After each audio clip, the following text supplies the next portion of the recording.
Apakah udah terlihat Pak Budi dan teman-teman? Saya sudah, Pak. Udah terlihat ya. Ya, Nanti mungkin teman-teman biar nggak lupa, boleh kok nanti mungkin nanya chat pas lagi saya ngomong juga boleh gitu ya, biar nanti ingat kan nanti gampang tuh ngecek pertanyaan ya soalnya. ya. Ini mungkin nanti pertanyaannya boleh dipotong atau nanti tunggu kelar semua slide-nya baru kita jawab pertanyaan, Pak. Mungkin nanti ini ya Pak, per sektor misalnya ada pertanyaan boleh sih nanti biar nggak lupa kan soalnya kan saya cerita tentang sektor nih Pak Budi nih. Jadi nanti per sektor saya kasih kesempatan nanya gitu. Dan nanti Oh, Denny juga nanti juga boleh. oke, oke. Siap, Pak. Silakan, Pak. Oke. Oke, halo semuanya. Saya mulai aja sharingnya. Selamat malam. Hari ini kita akan sharing teman-teman kira-kira sektoral sama tren ini ya, insights untuk tahun 2022. Nih kita tahu nih tahun 2021 ini memang IHSG kita sebenarnya cukup bagus ya, udah 10%-an lah.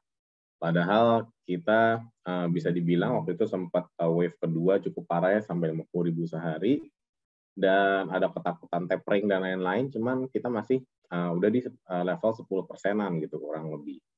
Dan kira-kira nih tahun 2022 apa aja sih yang kira-kiranya masih menarik atau apa aja sektor-sektor yang sekarang ini masih undervalued mungkin ya gitu atau yang bisa pulih gitu teman-teman. Nah ini saya simple sharingnya teman-teman ya karena biar nggak terlalu banyak data dan biar lebih masuk ke teman-teman. Jadi nanti saya akan ngasih highlights dari setiap sektor ya kira-kira apa aja yang perlu diperhatikan dan gimana proyeksinya sih gitu. Dan nanti di akhir banget itu saya ada sharing target price-nya dari Universal Indo Premier. Jadi teman-teman di akhir sesi mungkin bisa kalau mau screenshot dan lain-lain nanti ya. Oke, jadi saya mulai aja teman-teman. Kita akan mulai dulu dari makroekonomi ya. Oke, jadi dari ekonomi 2022 teman-teman, ini kita memproyeksikan kalau 2021 sebenarnya ekonomi kita itu akan cuma di level 3,7%. Nah ini tentu jauh banget ya daripada kita biasanya Indonesia itu di sekitar 5%. Lalu untuk 2022 itu kita yakin ekonomi kita tuh bisa tumbuh di level 5%-an. Ini jadi base. Jadi base itu adalah angka dasar ya. Paling dasar kita di Indo Premier proyeksinya di 5,01%. Dan apa aja sih yang kira-kira menjadi pendorong pertumbuhannya? Nah, kita tahu ya teman-teman, rumus PDB itu apa? Jadi ada C, G, I, X sama I, M ya, sorry. Jadi C itu konsumsi, G itu konsumsi pemerintah, I itu investasi, habis itu X min M ya, ekspor min impor. Nah, menurut kita itu nanti yang paling besar, salah satu pendukungnya itu adalah konsumsi, jadi C-nya lagi. Dan Indonesia memang kita negara terkenal gitu ya. Jadi tahun 2008 itu kita sempat krisis Amerika, tapi Indonesia itu terkenal kuat. Karena apa? Karena konsumsi dalam negeri kita juga lumayan kuat ya, jadi nggak terlalu berdampak. Dan ini nanti di tahun 2021 konsumsi kita itu kena. Dan menurut kita 2022 itu harusnya rebound ya untuk tahun depan. Nah ini skenario kita teman-teman. Jadi kita sebagai sekuritas biasanya memberikan riset ya, sharing riset kita. Kira-kira apa sih indikator ekonominya dan proyeksinya di tahun depan.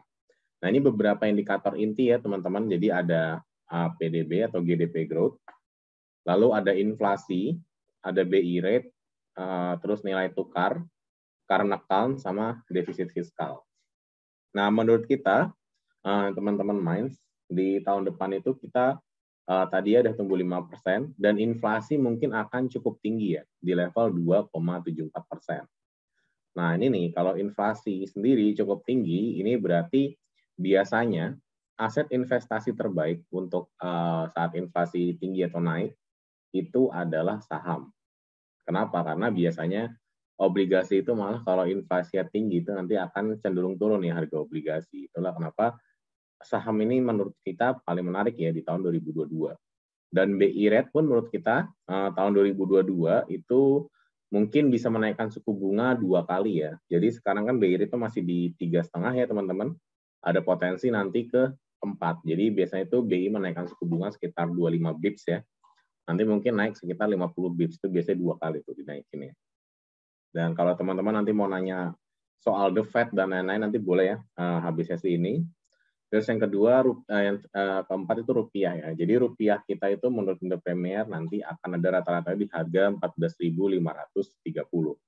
Ke 11.000 lagi mungkin nggak Mas? Nah itu kayaknya lumayan berat ya, karena negara kita itu sebenarnya negara yang selalu minus ya ini ya, transaksi berjalannya ya. Itu yang neraca transaksi ya. Jadi itu sebenarnya membuat kita agak berat nih. Misalnya kita rupiah kita mau diapresiasi, dan selain itu sebenarnya nilai dolar yang cukup mahal itu sebenarnya untung bagi kita teman-teman. Kenapa? Karena nilai dolar yang cukup mahal itu akan ini ya, sentimen positif bagi beberapa emiten yang fokusnya ekspor. Kenapa? Karena ya nilai ekspor kita di sana murah jadi laku.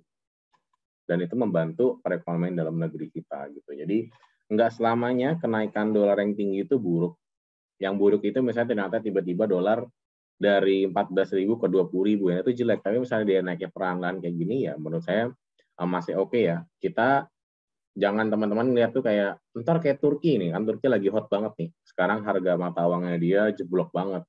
Ya Turki itu dari harga 1 dolar ke 7 lira itu sekarang udah 17 lira, 17 lira itu kan naiknya hampir 2 kali lipat, itu bahaya. Indonesia dari 11.000 ke 13.000 ya cuma 20%. Dan 20% kalau kita bandingin sama krisis-krisis sebelumnya itu ya masih inilah, masih bisa kita bilang pemerintah itu prudent dan hebat lah mengatur hal tersebut teman-teman. Dan sampai saat ini untuk tahun 2021 ya, kalau kita lihat beberapa indikator makroekonomi seperti PMI manufaktur. Nah ini PMI manufaktur itu adalah ini teman-teman, indeks yang melihat jasa dan manufaktur. Jadi apakah jasa dan manufaktur itu dalam posisi ekspansi. Nah itu kemarin di bulan November, jadi PMI manufaktur November itu baru rilis itu Desember ya, Desember tanggal 1, tanggal 2. Dan kita tuh masih ekspansi. Itu berarti apa? Berarti ya manajer manufaktur itu semuanya pada positif, pada optimis kalau ke depannya akan terus tumbuh. Habis itu yang kedua ini apa namanya? Retail sales atau penjualan retail itu juga sejauh ini kita udah tumbuh ya teman-teman. Jadi retail sales itu kalau nggak salah di angka 2%-an. Lalu indeks keyakinan konsumen itu juga terus tumbuh ya, kalau nggak salah di 114%-an. Nah itu juga ini teman-teman, itu adalah hal-hal yang membuktikan kalau perekonomian kita itu sekarang ini udah tertata, udah baik. Jadi kita tinggal tunggu tumbuhnya aja. Nah ini pertanyaannya kenapa sahamnya masih stuck di situ aja? Nah itulah teman-teman, kita investor itu ngelihat sisi ini sekarang semua udah oke nih, udah inline. Jadi dari segi permintaan udah oke, dari segi bisnis udah oke, ya udah kita masuk saham dulu, naiknya kapan ya mungkin nunggu sentimen berikutnya ya teman-teman. Itu sih ya. Lo kenapa menurut saya teman-teman sekarang nggak saya bilang takut ya, mungkin takutnya lebih kalau misalnya ada gelombang 3 ya. Kalau misalnya nggak ada gelombang 3, menurut saya sih kita takutnya nggak perlu berlebihan ya. Saya masih cukup optimis sih untuk indeks sampai akhir tahun ini dan tahun berikutnya 2022. Nah ini tadi teman-teman, kenapa menurut kita konsumsi itu bakal menjadi salah satu pendorong utama ya perekonomian kita di tahun 2022. Karena ini teman-teman beberapa hal itu sekarang itu mobilitas itu udah relaksasi banget ya, udah nggak kayak dulu. Jadi kayaknya ke depan itu PPKM itu bisa dihindari sama pemerintah kita. Kenapa? Karena sekarang penanggulangan COVID itu udah bagus banget. Jadi dulu itu kita pas awal COVID masih nggak ngerti lah. Takut banget ya kayak COVID, kayak mematikan banget, bahaya banget. Yang memang dulu mematikan karena kita belum tahu gimana cara menanggulanginya, gimana cara mengobatinya. Cuman sekarang itu kita udah tahu apa yang harus kita lakukan kalau kena COVID. Gimana caranya biar kita bisa beraktivitas, tapi nggak ketularan COVID. Sekarang udah ada kan cara-cara kayak gitu. Maka itu akan meminimalisir kemungkinan pembatasan atau pengetatan ke depannya. Nah, menurut kita ini akan menjadi hal yang positif ya, terutama bagi kegiatan ekonomi kita. Berarti masyarakat itu nanti bisa beraktivitas lagi nih semuanya. Kalau masyarakat beraktivitas berarti kebutuhan akan suatu barang atau jasa itu akan meningkat di tahun 2022. Terus yang kedua, hal itu didukung dengan vaksinasi ya. Jadi sekarang itu vaksinasi di Indonesia itu ya, itu bisa mencapai 205 juta orang nih nanti di kuartal 2 2022. Ini vaksinasi penuh ya teman-teman. Jadi bisa sampai 205 juta orang. Dan ini merupakan sentimen positif juga ya kalau semua ada divaksin, dan ternyata sudah terbukti kan vaksin itu membantu mengurangi tingkat orang masuk rumah sakit nih kalau kena COVID. Ya sekarang kalau saya ngerasa di Jakarta deh, kayaknya sekarang itu udah orang-orang pada kayak ini ya, udah pada mulai nggak peduli gitu. Kayak saya ke mall, terus lihat bioskop itu semua udah rame banget, ya kan? Tapi orang-orang kayaknya imunitasnya udah hebat, udah bisa melawan COVID. Nah itu adalah menjadi beberapa alasan kenapa konsumsi rumah tangga bisa tinggi gitu. Nah terus ini juga terbukti ya dengan data ya teman-teman. Jadi sekarang itu sebenarnya masyarakat itu punya duit. Orang-orang tuh sekarang punya duit. Cuman kebanyakan duitnya ini ditabung, enggak mereka belanjakan. Nah, ini ada beberapa alasan, teman-teman. Jadi yang pertama mungkin ada beberapa orang yang masih belum merasa safety ya, atau belum merasa aman. Entah karena mereka ngerasa pekerjaannya mereka nanti masih mungkin bangkrut, misalnya ada gelombang ketiga. Atau mungkin nanti mereka di PHK. Ya kan, itu mungkin juga. Makanya seandainya situasi itu udah hilang, kalau bisnis sudah jalan lagi, nah ini menurut kita nih uang-uang dari bank ini nanti bisa keluar gitu kan. Dari tabungan orang ini bisa keluar, dan itu nanti malah bisa ini ya, konsumsi masyarakat itu nanti bisa ngebut gitu. Nah, konsumsi masyarakat yang ngebut inilah kenapa kita memprediksi akan menjadi salah satu sentimen utama pendorong ekonomi di tahun 2022. Nah, ini ya teman-teman, untuk progres vaksinasi ya, sejauh ini semuanya masih on schedule. Ini datanya masih data November ya.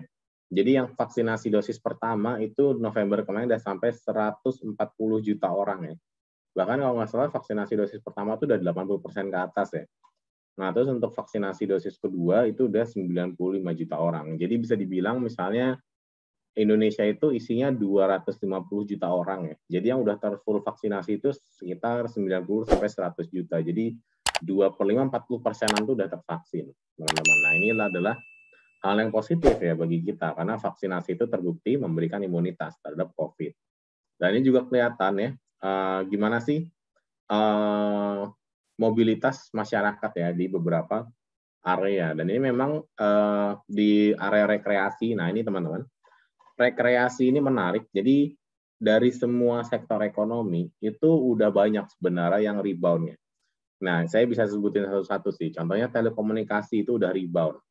Perbankan udah rebound, ya kan? Terus kayak beberapa emiten-emiten transportasi udah rebound, tapi belum semuanya. Ini namanya biasa kita sebut dengan kata K-shape recovery. Jadi saat ada beberapa yang rebound, ada beberapa yang masih tertinggal, bahkan masih terpuruk. Nah, ini tentunya yang masih tertinggal dan masih terpuruk ini adalah sektor-sektor yang sebenarnya itu ini teman-teman, masih sensitif banget sama berita COVID dan sensitif banget sama berita pengetatan atau PPKM. Nah ini kedepannya kalau 2022 udah selesai, sektor-sektor yang ketinggalan ini, sektor-sektor yang karena sensitif pengetatan atau PPKM, ini nanti bakal berpotensi menjadi sektor-sektor yang mungkin menjadi investasi terbaik kita. Kenapa? Karena bisa kita bilang mereka itu sekarang 2021, 2002 itu worst years-nya mereka ya. Waktu-waktu terburuknya mereka. Tapi nanti di tahun 2022, di saat yang terburuk udah selesai, itu berarti kita bisa expect pertumbuhan yang cukup tinggi di mereka. Begitu, teman-teman. Nah, itu tadi tentang ekonomi, makroekonomi. Mungkin kalau misalnya ada pertanyaan, kalau enggak bisa langsung saya lanjutkan ya. Kayaknya belum ada pertanyaan karena chatnya juga masih ini. Saya akan kayaknya lanjut, Pak. Langsung ke komoditas ya sekarang. Nah, ini komoditas, teman-teman. Jadi kita ini beberapa emiten yang saya kasih tahu, kayak CPO, ALI, Lesip, sama DSNG. Terus untuk metal itu ada Antam, Inco, Merdeka Copper and Gold, sama batubara. Ini ada Adaro, ITMG, PTBA, sama United Tractor.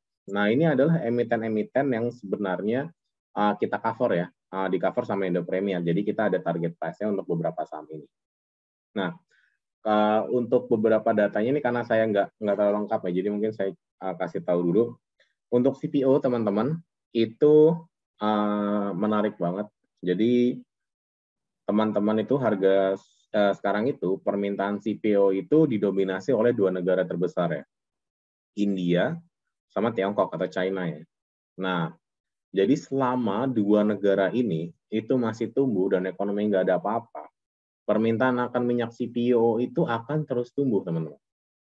Makanya harga CPO ini tertahan ya di harga 4.800, 4.400 tuh ketahan di situ terus karena permintaan di sana tuh terus tumbuh. Ya gimana ya? Ekonomi Tiongkok sama ekonomi India kayaknya udah ini ya, udah nggak masalah lagi sama COVID gitu kan. Orang-orang di sana tuh udah pada aktivitas normal, makanya harga CPO itu bisa bertahan. Terus untuk harga metal ya, ini kayak Antam. Ya, saya mungkin akan bahas nikelnya dulu. Karena nikel itu ada di Inco juga ya. Nah, nikel ini juga menarik banget teman-teman, karena sekarang ini kan semua itu kayaknya udah menuju green energy ya. Atau enggak go green atau pengurangan emisi karbon.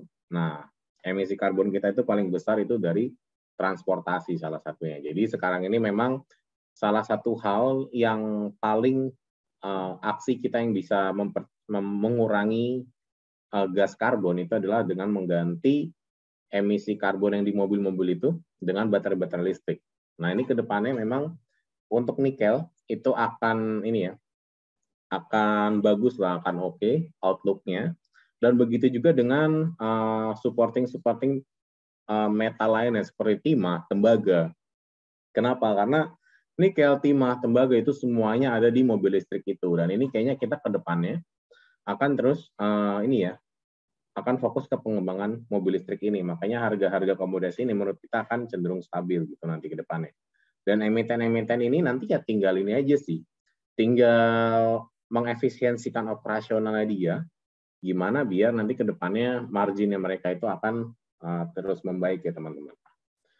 Nah, lalu untuk batu bara ini juga hebat ya teman-teman. Jadi beberapa laporan keuangan seperti PTBA itu udah rekor ya, laba bersihnya atau pendapatannya itu udah rekor. Nah, jadi menurut saya kalau saham batu bara teman-teman ini kemarin memang banyak yang bilang ya kayak ini di end of batu bara gitu kan, udah kelar gitu. Saya ingat banget Adaro itu pas awal 2020 tuh harga 600 perak ya, sekarang itu harganya 2000 ya. Nah, ini batu bara ini di tahun 2022 ini saya mungkin bisa rekomendasiin sampai mid ya, sampai inilah kuartal 1, kuartal 2 ya untuk batu bara. Karena kita bisa mengandalkan ini teman-teman, dividennya nanti. Jadi biasanya perusahaan itu kalau perusahaan batu bara terutama ya, misalnya udah dapat laba gede banget, ya itu pasti nanti dia akan membagi dividennya juga potensinya gede banget. Jadi sekarang itu kita bisa manfaatkan hal itu ya untuk saham-saham batu bara. Nah, kecuali United Tractor nih. United Tractor itu nggak hanya dari dividen itu aja. United Tractor itu dia selain batu bara, dia juga punya divisi alat berat ya, utamanya memang di alat berat. Dan alat berat ini, teman-teman, itu dipakai loh di semua lini bisnis kita ya. Jadi contohnya ya, tahun 2022 itu saya yakin beberapa sektor itu yang butuh alat berat akan tumbuh ya. Salah satunya pertambangan, konstruksi itu semua akan butuh alat berat. Di saat pemerintah itu udah mulai bangun-bangun lagi, swasta udah pada berani investasi lagi, bangun gedung, bangun pabrik dan lain-lain, itu yang namanya alat berat itu akan terus naik ya permintaannya. Jadi United Tractor ini masih bisa lebih jangka panjang sih dibandingkan Adaro, ITMG dan PTBA gitu. Terus ini next adalah outlook dari beberapa ininya ya, dari beberapa komoditasnya, teman-teman. Ini menurut kita komoditas itu nanti tahun 2022 sampai ke depannya itu akan stabil ya, bahkan stabil cenderung menurun mungkin beberapa karena ada normalisasi dong, dan nanti ada kemungkinan ada eksploitasi tambang baru itu menambahkan supply gitu kan. Kalau di saat suatu komoditas, saya kasih contoh misalnya timah gitu. Timah ini kan sampai sekarang itu masih susah banget nyari tambang barunya. Tapi nanti kalau misalnya ada ditemuin tambang baru, nah itu ada kemungkinan dia akan melemah. Hal ini nggak hanya terjadi timah. Di nikel pun begituan, begitu juga gitu ya. Di lain-lain juga kayak gitu. Nah ini makanya kita masih ngeliat sih sebenarnya akan ada pelemahan sedikit, cuman ya masih cukup tinggi ya. Kenapa? Karena ada pemulihan ekonomi juga ya, dan itu kayak timah, nikel, tembaga itu ya pasti akan terus dipakai ke depannya. Gimana dengan minyak sama batu bara? Nah ini sebenarnya minyak sama batu bara, ya menurut saya dari sekarang itu udah harus mulai hati-hati ya teman-teman ya. Jadi yang mungkin mau invest 10 tahun atau 15 tahun itu menurut saya agak berat sih untuk batu bara sama minyak gitu ya teman-teman. Saran saya gimana? Misalnya udah punya saham batu bara, saham minyak yang udah lumayan banyak gitu dan pengen hold panjang ya ini sih.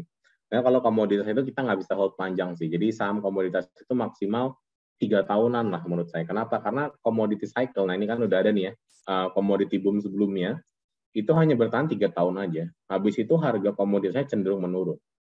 Nah ini kita mulainya itu kan 2021 awal ya, waktu itu komoditi boomnya. Jadi bisa saya bilang mungkin sampai 2023 aja sih harga komoditas itu akan tinggi terus bertahan di situ teman-teman.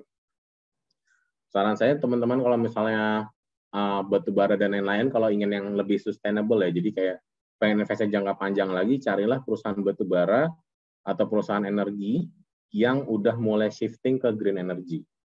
Ini udah kelihatan banyak sih kayak Adaro itu kalau nggak salah dia udah mulai bangun ini ya, smelter aluminium si Adaro, jadi udah mulai shifting nih dari batu baranya dia.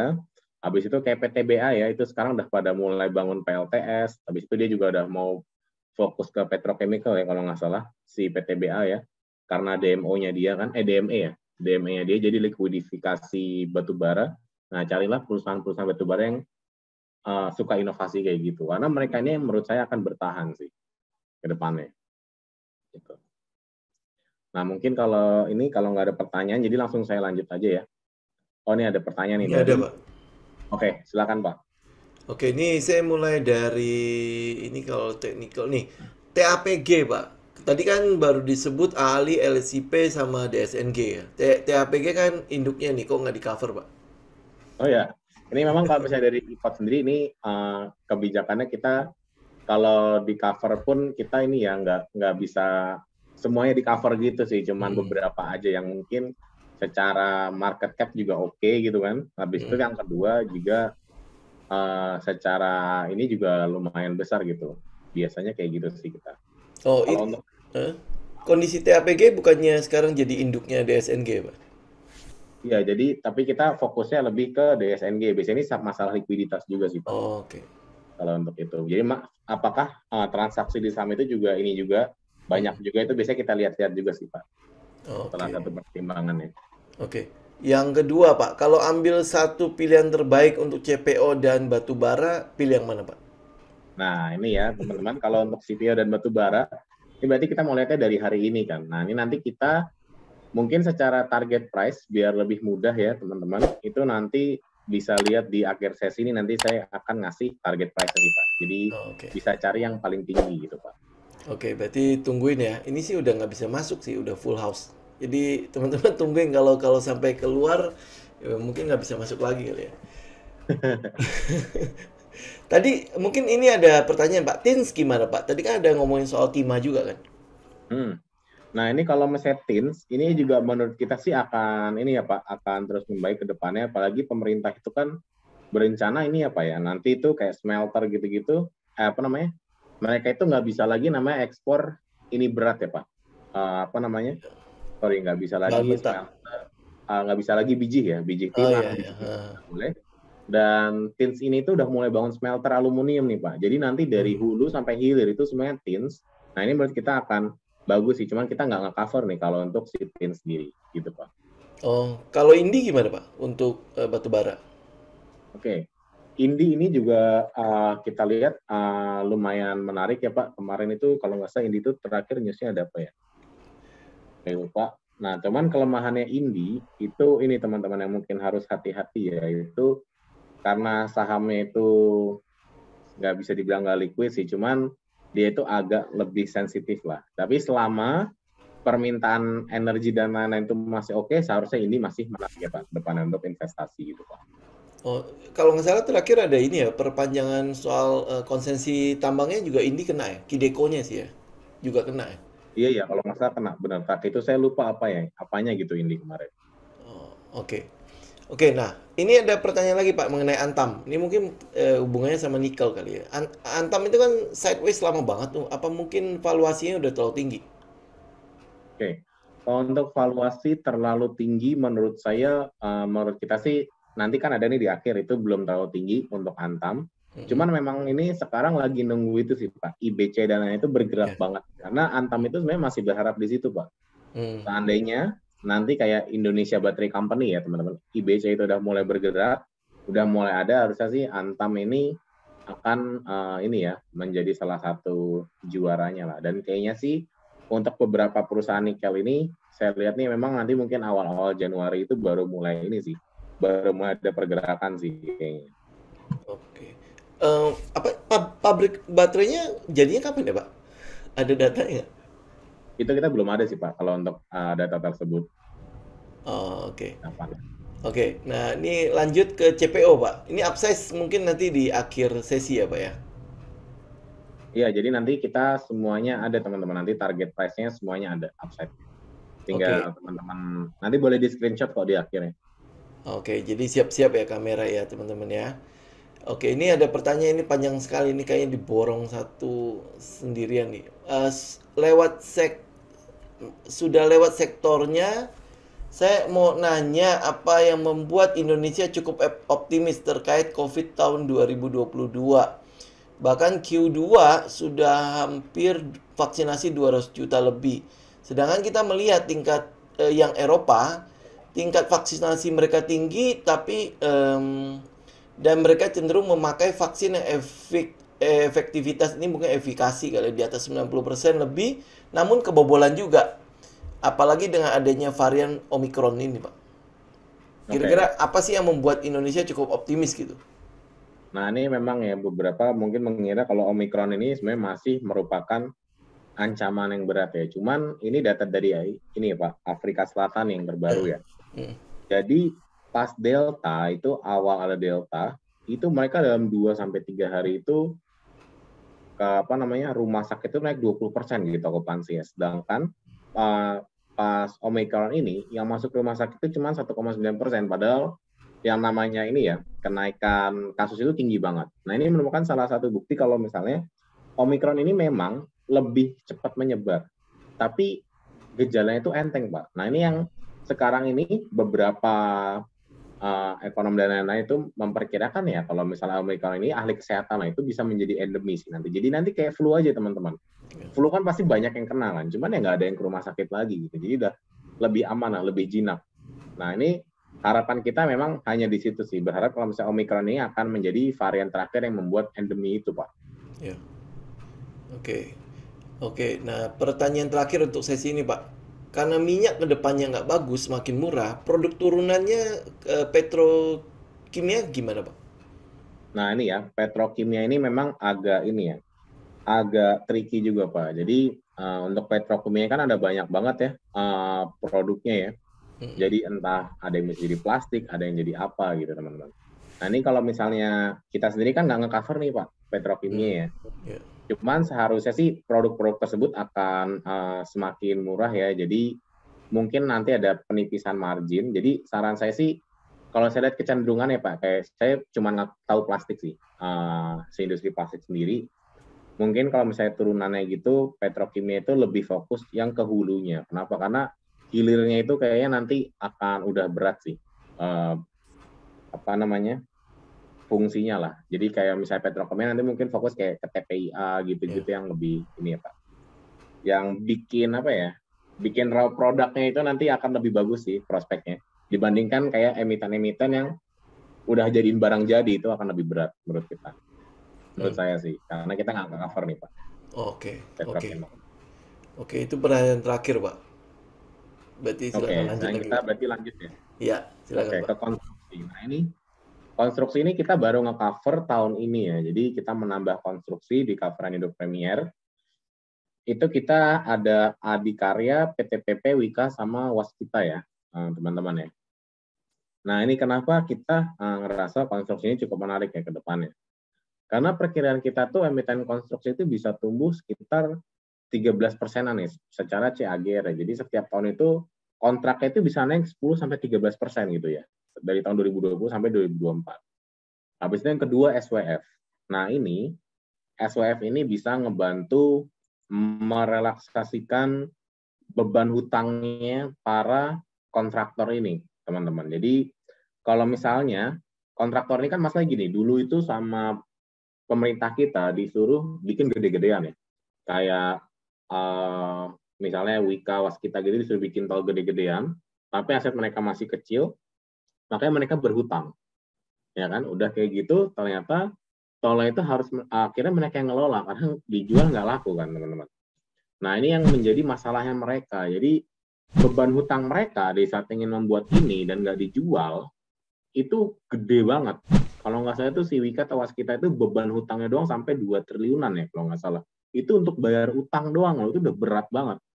Nah, ini makanya perlu yang namanya SWF ya. Jadi, Indonesia waktu itu bikin ini ya, Indonesia Sovereign Wealth Fund. Nah, mungkin namanya keren ya, SWF. Cuman fungsinya sebenarnya beda. Jadi, ini lebih kayak ini sih.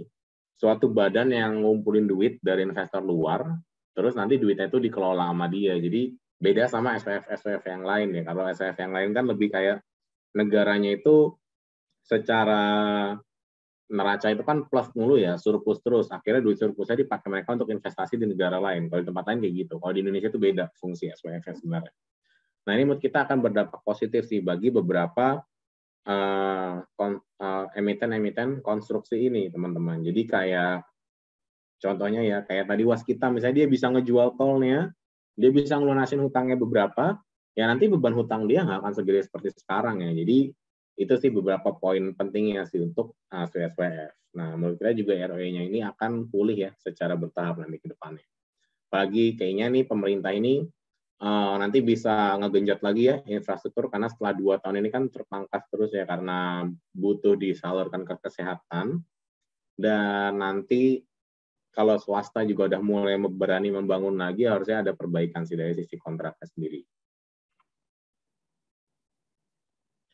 Nah, ini kita ngelihat dari RPJMN ya. Ini rencana pembangunan jangka menengah nasional tahun 2020 sampai 2024 ya. Nah, ini total proyek itu sekitar 6.000 triliun, 6.455, dan menurut kita 4.600-nya itu bisa diraih kontraktor-kontraktor ini. Jadi kita ngomong kontraktor mungkin semuanya ya, cuman kayaknya porsi BUMN itu bisa dapat 4.600-an ini. Jadi yang mungkin lah. Kenapa? Karena sekarang ini pemerintah ini lagi fokus banget yang namanya ngebenerin emiten-emiten konstruksi ini. Jadi mereka itu sekarang kayak Wika, Adi, dan lain-lain itu lagi dibikin fokus masing-masing. Misalnya Adi ngebangun ini, Wika ngebangun ini, Waskita ngebangun ini. Nah, itu menurut kita seandainya mereka beneran jadi juaranya di suatu spesialisasi, harusnya mereka bisa meraih kontrak sebanyak ini ya, 4.000-an. 4.600 triliun itu gede banget tuh. Ini ke depannya gitu. Nah, ini ya, spesialisasinya mungkin saya bisa sharing ke teman-teman. Ini semenjak kita ada Menteri BUMN baru, jadi dia ini emang membenahi banget ya. Nggak hanya perbankan, konstruksi ini yang paling banyak masalahnya, dibenerin juga, dan akhirnya dia malah bikin spesialisasi kayak gini. Spesialisasi ini bukan berarti dia nggak bisa bangun selain ini ya. Jadi dia ini akan lebih fokus kayak nanti kamu tuh lebih efisien kalau misalnya bangun ini, karena kamu udah punya infrastruktur untuk bangun ini gitu maksudnya. Jadi kayak Adi Karya, itu nanti akan difokuskan untuk kayak ngebangun infrastruktur jalur kereta, LRT, MRT, dan mungkin infrastruktur pendukungnya. Contohnya, saya teman-teman yang mungkin di Jakarta sering lihat ya, Adikarya itu punya apartemen itu bareng sama stasiun-stasiunnya gitu ya. Nah, ini kan pendukung-pendukungnya dia dong. Nah, nanti kayak Adi ini akan menguasai hal yang ini nanti ke depannya.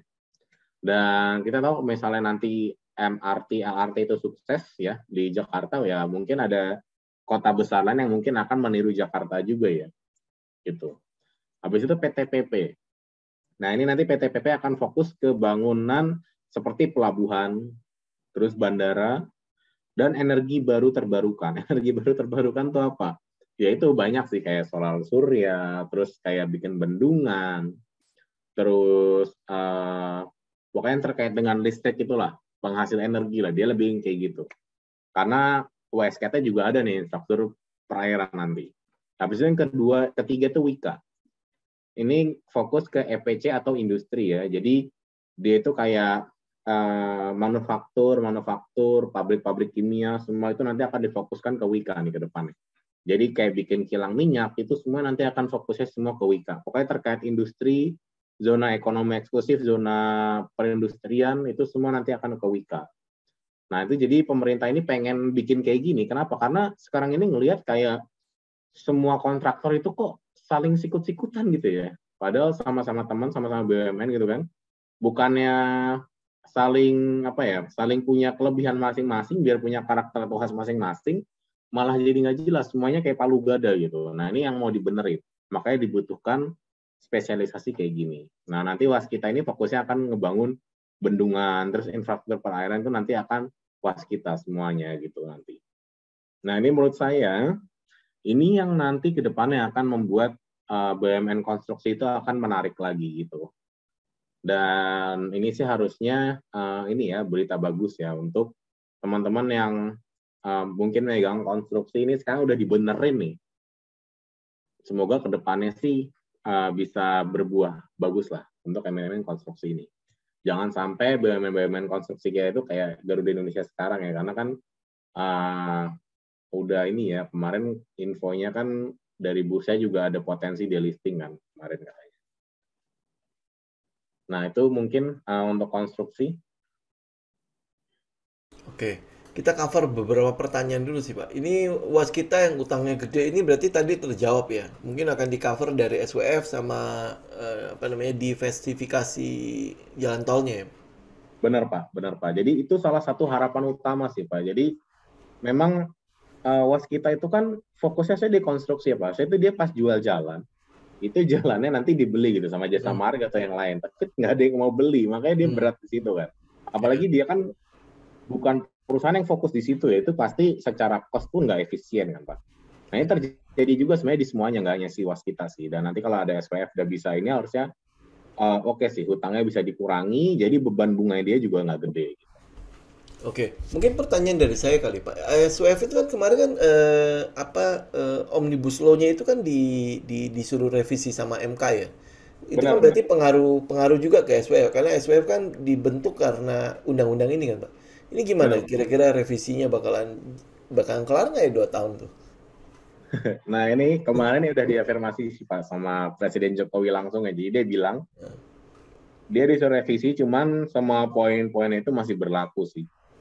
Dan termasuk SWF. Maka ini penting juga sih, sampai sekarang nih SWF ya, sampai tahun ini padahal setahun ya Pak ya, itu kita belum lihat sih dia divestasi apa tuh belum kelihatan kan Pak. Nah ini kita memang harus menunggu ini pertama sih, menunggu inisiatif SWF pertama tuh apa, nanti kalau di situ baru kita bisa optimis misalnya ternyata SWF beneran jalan gitu Pak. Kalau saran saya gitu sih ke teman-teman. Oke. Nah, kalau secara teknikal kan sekarang kan boleh dibilang semua saham-saham konstruksi itu dalam keadaan downtrend ya. Ini kayak apa? Betul Bang. Ya kan? Nah, itu berarti insight tadi itu mungkin bisa tunggu sentimen seperti apa yang mungkin yang mungkin bisa dilihat sama teman-teman. Oh, kalau sentimen ini nongol, mungkin dia udah mulai bottoming nih. Kita bisa buy on weakness atau apa ya buat mereka yang agresif.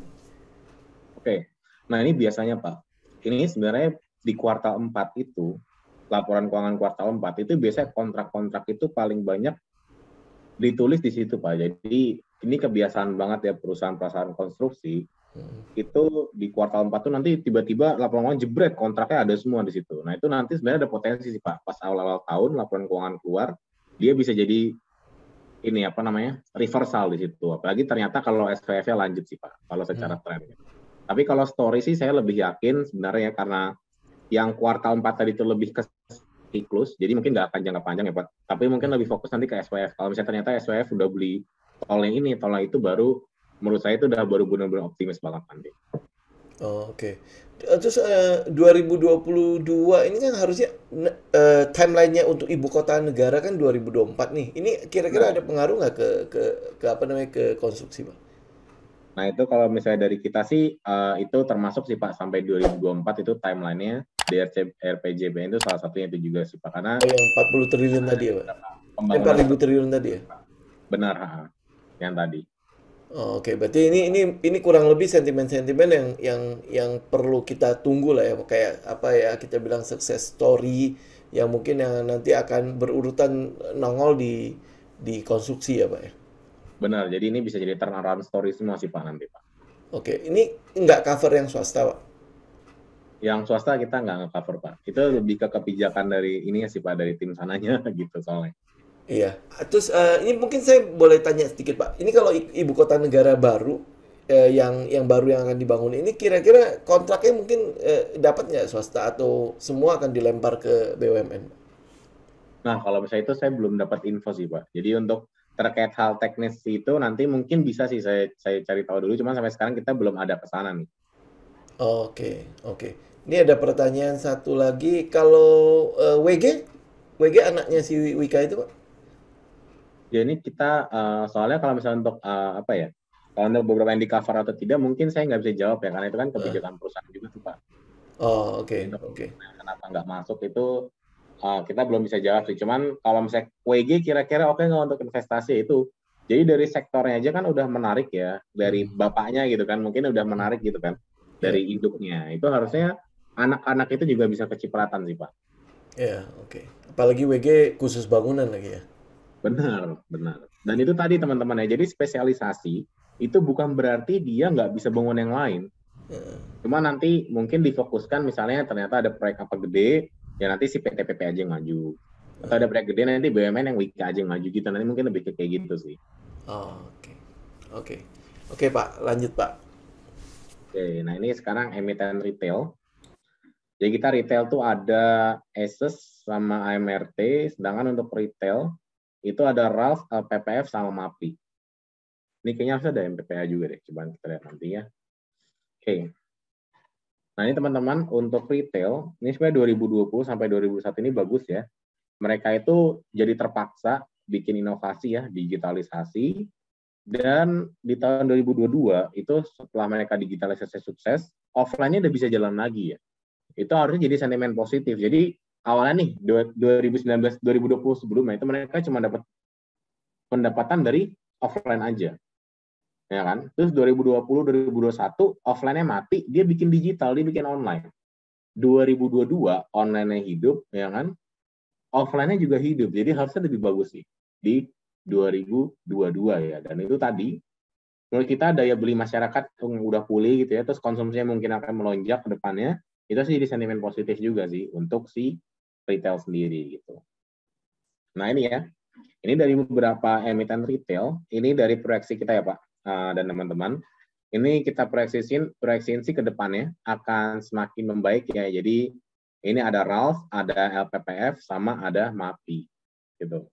Nah ini menurut kita apalagi nanti udah nggak ada PPKM, nggak ada yang lain-lain, terus orang-orang juga ekonominya pulih itu kan berarti pendapatan mereka juga nanti ke depannya akan terus naik ya. Apalagi sekarang kita 2020 sampai 2023 mungkin komoditi boom juga masih ada oke, jadi harusnya ini sentimen positif sih untuk beberapa emiten retail. Jadi kayak Ramayana, nah ini ya saya cukup suka sih sama Ramayana karena dia kan nggak banyak juga di kota besar ya. Dan sedangkan daerah-daerah yang kena komoditi boom itu malah kebanyakan di kota-kota kecil ya. Jadi Ralph ini menurut saya cukup menarik ya. Kalau LPPF ini yang menarik adalah saat mereka tutup tokonya kemarin. Jadi penutupan toko si LPPF ini menurut saya hal yang sukses ya, sukses story-nya dia. Jadi dia bisa ngurangin defisitnya di situ. Dan sekarang mereka juga udah mulai rebranding nih. Jadi LPPF itu udah mulai ngurangin produk-produk yang kurang menarik ya, itu kita ditukar barang lah sama dia. Jadi menurut kita juga cukup menarik ya LPPF, dan mungkin aja sih ini jalur LPPF yang menuju LPPF yang dulu itu sangat mungkin juga. Jadi bisa kita bilang fresh start ya untuk LPPF. Nah, sedangkan kalau untuk MAPIN ini memang juaranya ya di kota-kota besar, terutama kenapa? Karena kayaknya COVID ini sendiri tuh untuk kota-kota besar kayak nggak ada masalah ya, orang-orang tetap belanja. Udah gitu MAPI juga digitalisasinya banyak ya, dia ada join toko ini kayak Tokopedia gitu-gitu, dia produk-produknya banyak lah di beberapa online store. Jadi MAPI ini termasuk yang terdepan sih sebenarnya untuk digitalisasinya gitu. Nah ini oh ya benar, MPPA sama MRT ya teman-teman. Jadi ini adalah dua ini yang baru ya. Jadi ini juga baru kita cover, MPPA sama AMRT. Jadi MPPA itu hypermart, teman-teman. Jadi hypermart ini itu sekarang dia itu punya 212 store atau toko dan hadir di 72 kota gitu. Nah, si MPPA ini nanti akan fokus bikin toko-toko kecil, dan nanti orang kalau misalnya mau belanja di hypermart, dia tinggal kayak minta dianterin atau enggak dia datang ke sana, nyampe di sana tinggal bawa barang aja. Jadi dia udah mulai ngikutin kayak di luar negeri nih. Mungkin teman-teman yang pernah ke luar negeri ya, itu kan beberapa toko udah kayak gitu. Kita mesen dari rumah, nyampe sana udah ada di parkiran, kita tinggal naikin. Nah ini MPPA itu mau meniru kayak gitu. Dan sekarang stores dia pun udah disesuaikan. Jadi mungkin dulu kita ngeliat hypermart tuh di mana gede-gede ya.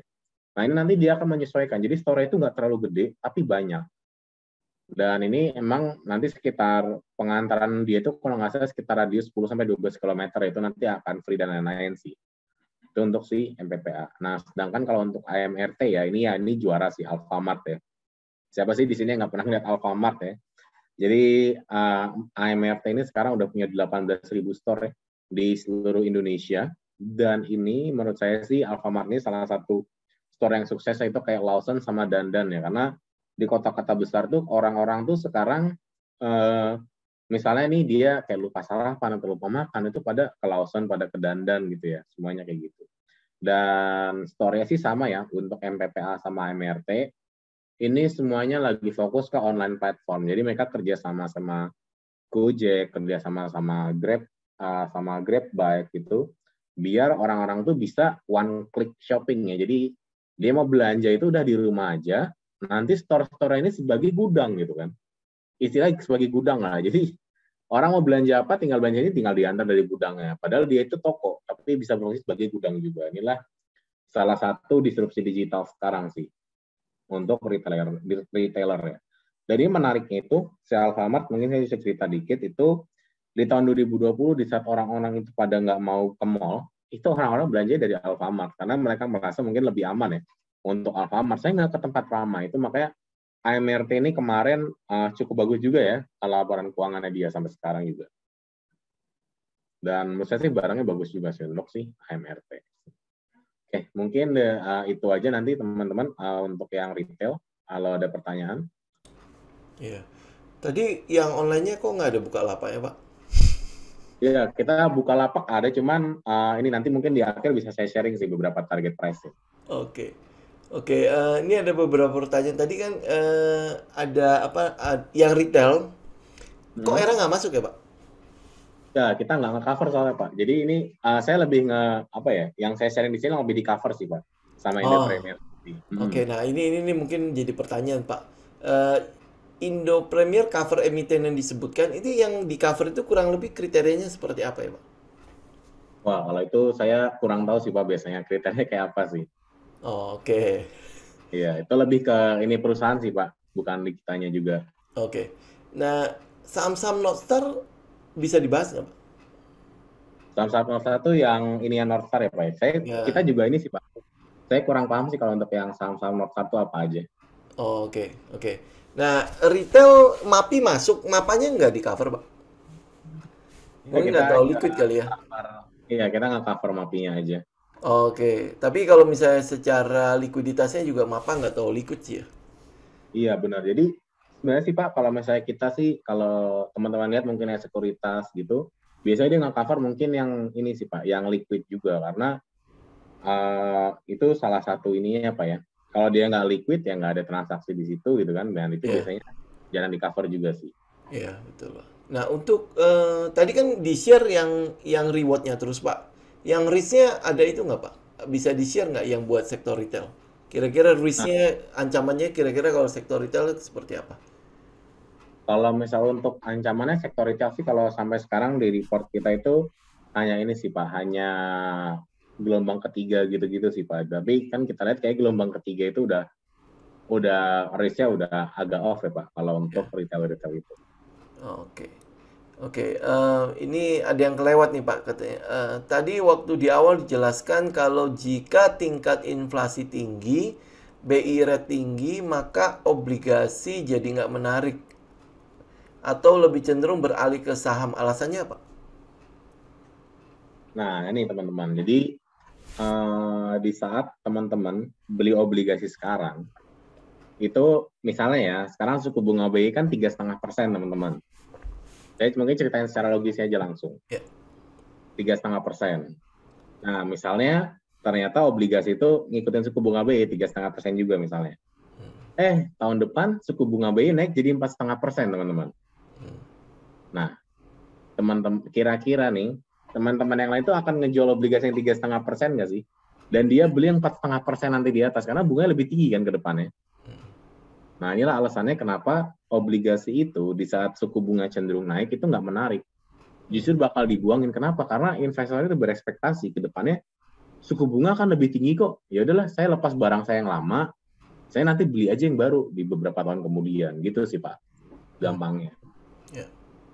Ya, Kurang artinya lebih. artinya kan jadi rugi ya kita ya. Maksudnya kita sekarang saya pegang obligasi yang 3,5%, BI rate sekarang udah 4,5, ngapain saya masih ngarapin bunga yang rendah gitu.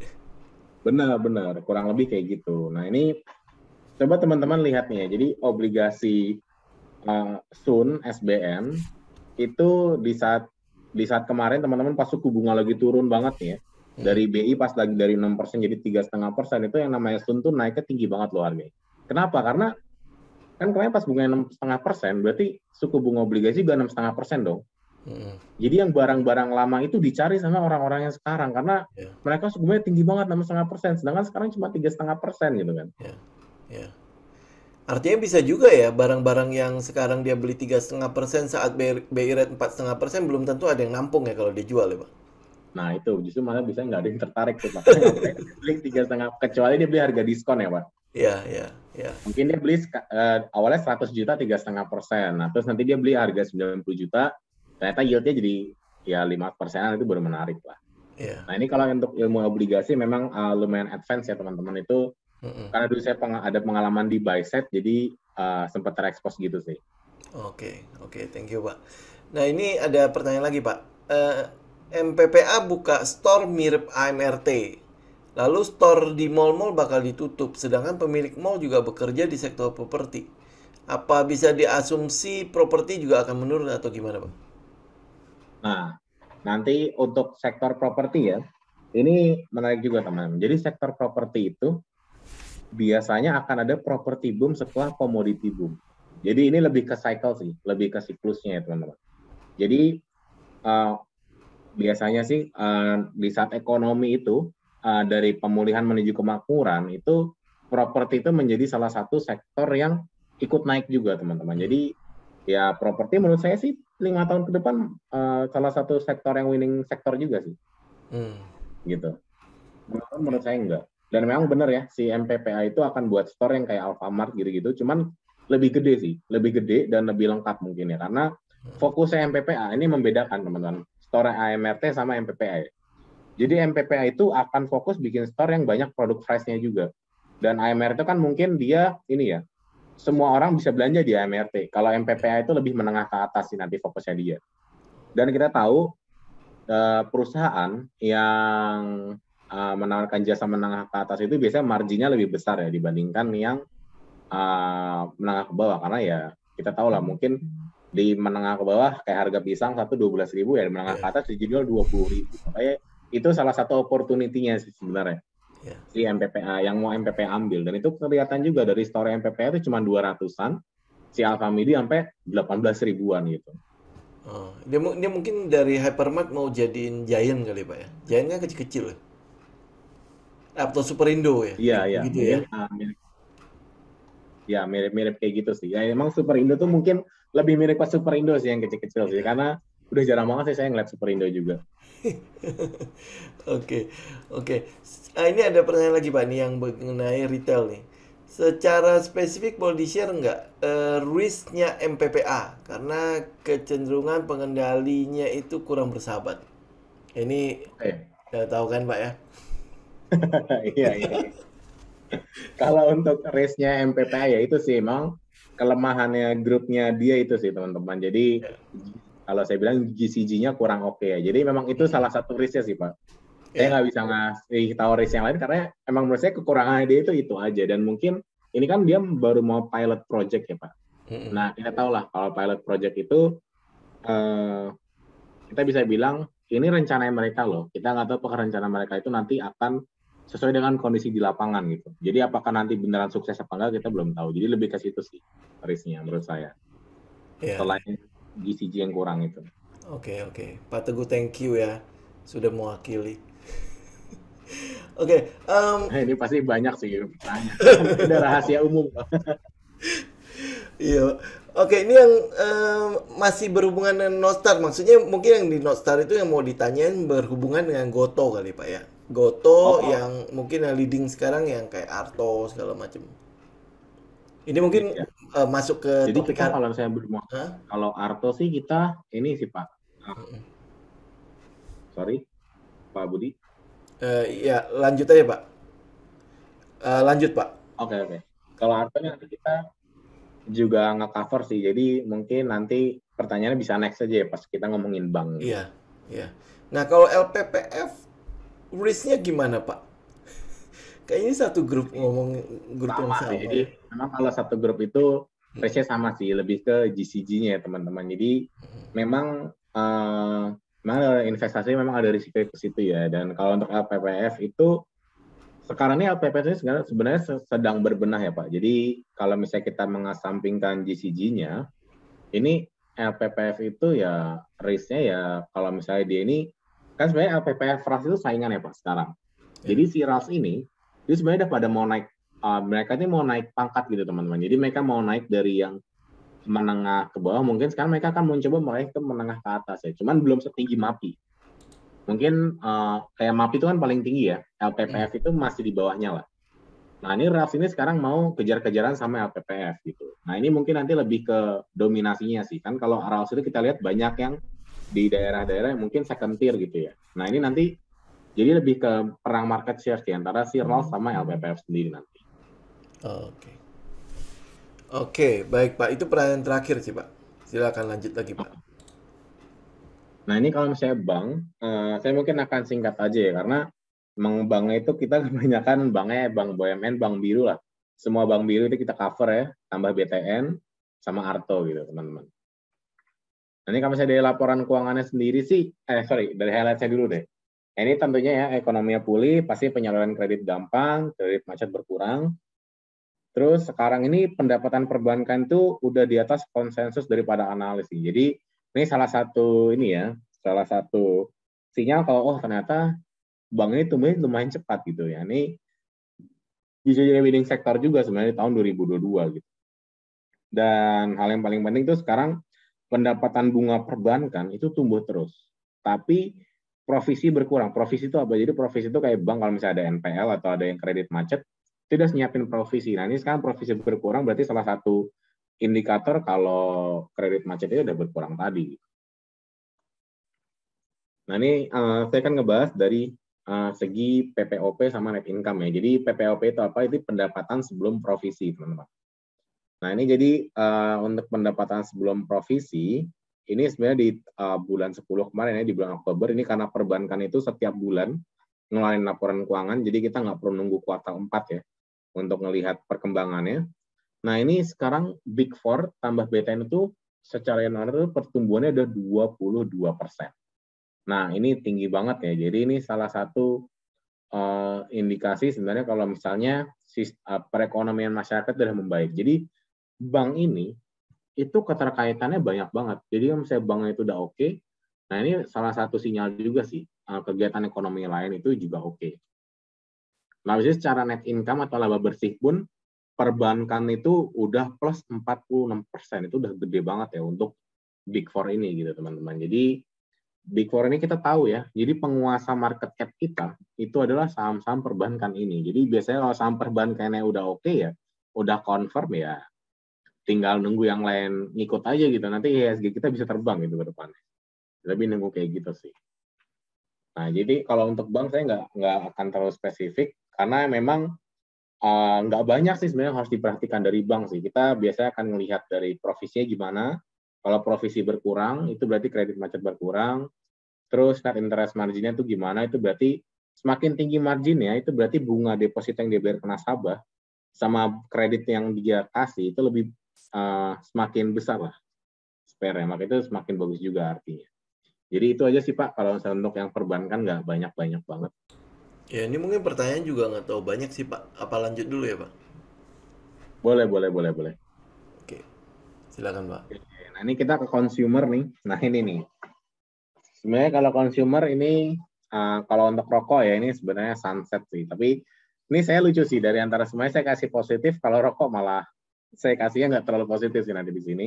Cuma ini lebih ke ngasih teman-teman insight lah, ngasih teman-teman ide mungkin yang punya gudang garam atau HMSP gitu ya.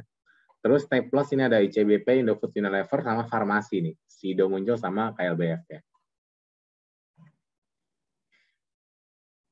Nah ini teman-teman ya, kalau untuk sektor rokok, ini memang udah sunset banget ya. Ini kenapa saya sebenarnya kalau mau yang bagus-bagus dong, saya hilangin aja gitu sektor rokoknya. Cuman saya ada kewajiban untuk mengedukasi teman-teman gitu ya. Jadi sektor rokok itu sekarang menurut saya udah jadi sunset industri ya. Jadi udah turun lah. Kenapa? Karena pemerintah ini kayaknya memang niat banget nih ngurangin perokok dan menekan perusahaan-perusahaan rokok ini kan. Apalagi cukainya juga dinaikin terus. Jadi ke depannya sih untuk investasi kalau dari saya sendiri kurang menarik ya, kecuali dari valuasinya aja mungkin nanti ada beberapa persen upside-nya. Lalu konsumsi masyarakat ini ke depannya kan tadi ya teman-teman itu tumbuh karena pemulihan ekonomi juga tumbuh. Jadi harusnya semua perusahaan konsumer itu mendapatkan efek positif ini ya. Nah, terus kalau untuk yang sektor obat-obatan itu sekarang itu masyarakat itu kita lihat udah mulai shifting. Jadi orang-orang itu udah pada mulai shifting ke banyak ini ya, obat-obat herbal gitu. Jadi mungkin mereka ngerasa aduh kimia mulu gitu kan. Mereka shifting ke herbal, jadi sentimen positif untuk emiten-emiten yang punya produk herbal. Nah, habis itu yang kedua adalah obat resep ya. Jadi ini menarik teman-teman. Jadi pas kemarin COVID ada, itu yang namanya pendapatan perusahaan farmasi dari obat resep itu turun. Karena orang-orang itu nggak ada yang berani ke rumah sakit. Jadi karena mereka nggak berani ke rumah sakit, ya kan? Terus nggak ada yang nebus obat di rumah sakit, pendapatan resep mereka tuh turun. Nah, sekarang ini udah mulai pulih lagi. Ya karena orang-orang udah pada berani ke rumah sakit lagi gitu. Termasuk saya sih, saya 2 tahun ini belum pernah ke rumah sakit lagi karena saya takut sih sebenarnya. Masih agak takut kalau mau ke rumah sakit. Nah, ini ya teman-teman, ini cukai sama harga jual eceran ya, yang terbaru. Jadi cukainya rokok ini disimplifikasi ya sama pemerintah untuk sigaret kretek mesin ya. Ini jadi sekarang cukainya segini dan harga rokoknya itu sekarang segini. Bayangin aja teman-teman, cukainya 600, harga rokoknya 1.140 gitu minimal. Ini kan udah berarti bisa saya bilang ya 60% lah kurang lebih itu cuma untuk cukainya doang. Ini udah kelihatan banget sih pemerintah memang akan ini ya berusaha seini mungkin lah biar rokok ini bisa mampu ditekan salah satunya. Ini sigaret kretek tangan ini juga ya. Jadi teman-teman kalau mau ngebaca ini gimana caranya? Dibaca ini aja ya. Ini itu cukainya dia. Ini kenaikannya ya. Jadi kenaikan cukai itu 14%, 12% gitu ya, 14%. Ini juga ini kenaikannya dia. Dan ini cukainya dia. Ya ini harga rokoknya. Ini udah termasuk cukai berarti teman-teman. Jadi bayangin aja harga rokok 1.900, cukainya 985. Ini berarti 50% itu untuk bayar cukai doang kalau kita beli rokok. Kita bayar pajak ke pemerintah. Ini dari 1.000 juga setengahnya untuk bayar cukai doang. Semuanya mirip-mirip kayak gitu sih. Jadi inilah alasan kenapa menurut saya rokok ini udah mulai sunset gitu ya. Udah mulai turun gitu teman-teman. Nah terus ada Sido sama KLBF ya. Untuk Sido muncul, ini kita lihat sih lumayan menarik ke depannya. Dan ini yang paling menarik lagi, itu Sido muncul itu dia ini kalau bisa membesarkan lagi herbalnya, ini oke banget loh. Kenapa? Karena gross profit marginnya dia itu dari segmen ini ya, dari segmen obat herbal tuh sampai 50%. Gross profit margin itu apa sih Mas? Jadi gross profit margin itu bisa kita bilang harga dia jual sama harga bahan bakunya pas dia bikin obat itu. Jadi misalnya si dia muncul produksi tolak angin gitu, harganya 2.000, dia jual 4.000. Wah itu menarik banget sih. Dan ini kalau misalnya dia bisa memperbesar di situ ya harusnya paling menarik ya untuk Sido nih juga karena dia salah satu emiten yang fokus ke obat herbal tadi. Lalu ada KLBF, Kabel Pharma. Nah ini sebenarnya nggak hanya terjadi di KLBF teman-teman, di semuanya ini terjadi ya jadi KLBF, KF, terus yang lain-lain yang produksi obat itu sekarang penjualan obat resepnya itu udah mulai naik lagi. Nah ini sebenarnya sentimen positif. Yang saya bingung adalah kenapa setiap emiten farmasi kesehatan itu naik setiap ada berita buruk tentang COVID ya. Padahal nggak selamanya COVID itu nggak selamanya COVID itu berita bagus untuk emiten farmasi. Kenapa? Karena mereka jadi pusing jualan obatnya, nggak ada yang ke rumah sakit ya nggak ada yang laku obatnya gitu. Jadi ini saya ingin membenarkan juga sih persepsi teman-teman ya, biar mungkin nggak kegocek gitu ya. Misalnya, wah ada Omikron gitu kan, langsung beli emiten farmasi gitu kan, ternyata tipuan doang. Jadi mengedukasi juga sih teman-teman, biar berkuranglah hal kayak gitu. Nah, lalu ini untuk sektor ini teman-teman, untuk sektor consumer. Nah, ini sektor consumer nih secara garis besar ya, ini udah mulai tumbuh ya. Kalau Unilever ya memang lah, kita cuma bisa berharap dari makanannya ya. Karena home and personal care itu lagi jatuh banget. Ini mungkin saya cerita dikit teman-teman. Unilever itu kan sebenarnya dia punya dua jenis produk yang garis besar. Jadi yang pertama makanan, yang kedua itu sabun-sabun dan lain-lain. Nah, yang makanan itu no problem lah. Tapi yang sabun dan lain-lain itu kan dia kan pakai turunan dari minyak, turunan dari CPO kan. Kayak inilah, kayak lotion dan lain-lain itu kan butuh hal tersebut. Nah, itu harganya naik, jadi marginnya dia itu di situ jadi terkuras terus, terpotong terus. Makanya Unilever kurang menaik di mata investor. Belum lagi produk-produk kecantikan kesehatannya dia, itu sekarang market share-nya digerogotin sama player-player kecil gitu. Teman-teman lihat deh produksi Indonesia yang lokal ya, kayak mungkin Wardah gitu ya, dia kan masih kecil banget dan kayaknya tuh cepet banget nih ngegrogotin market share produk-produknya Unilever gitu. Makanya si Unilever ini turun terus sekarang. Tapi untuk produk makanan masih oke, begitu juga dengan ICBP ya. ICBP ini juga masih terus berlanjut sih penjualan makanannya dan menurut kita akan terus rebound ke depannya. Oke, itu aja Pak untuk ini ya. Oke, kita bahas beberapa pertanyaan dulu nih Pak. Ini dari yang atas, ini yang mengenai bank dulu nih Pak. Kenapa bank digital kecil seperti BBYB nggak dimasukin Pak? Nggak Oke, kalau diperhitungkan. misalnya untuk kenapanya nggak dimasukin itu sebenarnya lebih kayak ini sih Pak. Kita nggak tahu sih kenapa ini dimasukin apa enggak. Saya itu belum bisa jawab ya teman-teman karena itu kan udah keputusan dari sananya nih. Jadi saya nggak bisa ngejawab itu sih teman-teman. Oke. Nah, untuk saham-saham konglomerasi nggak ada khusus gitu ya, Pak? Nggak dibahas khusus ya. Tapi semuanya udah dimasukin per sektor ya. Iya, kita udah dibahas per sektor gitu sih langsung biasanya. Oke. Ini untuk investasi jangka panjang buat rokok, apa masih memungkinkan, Pak? Kalau untuk rokok sih menurut saya untuk investasi jangka panjang kurang menarik ya Pak ya. Hmm. Apalagi habis COVID ini menurut saya sih orang-orang yang pakai rokok juga bakal berkurang ya Pak. Sekarang saya lihat sih orang-orang udah lebih pada peduli kesehatan ya. Dari kebiasaan masyarakatnya behavior itu salah satu hal yang paling penting sebelum kita investasi kita harus lihat behavior masyarakat juga. Nah itu kalau saya lihat sih dari behavior sendiri udah mulai ini ya nggak bagus ke rokok. Terus pemerintah juga menekan terus gitu naikin ini. Jadi menurut saya kurang menarik sih. Oke, berarti kalau ada kenaikan bisa jadi itu mau keluarin barang ya, Pak?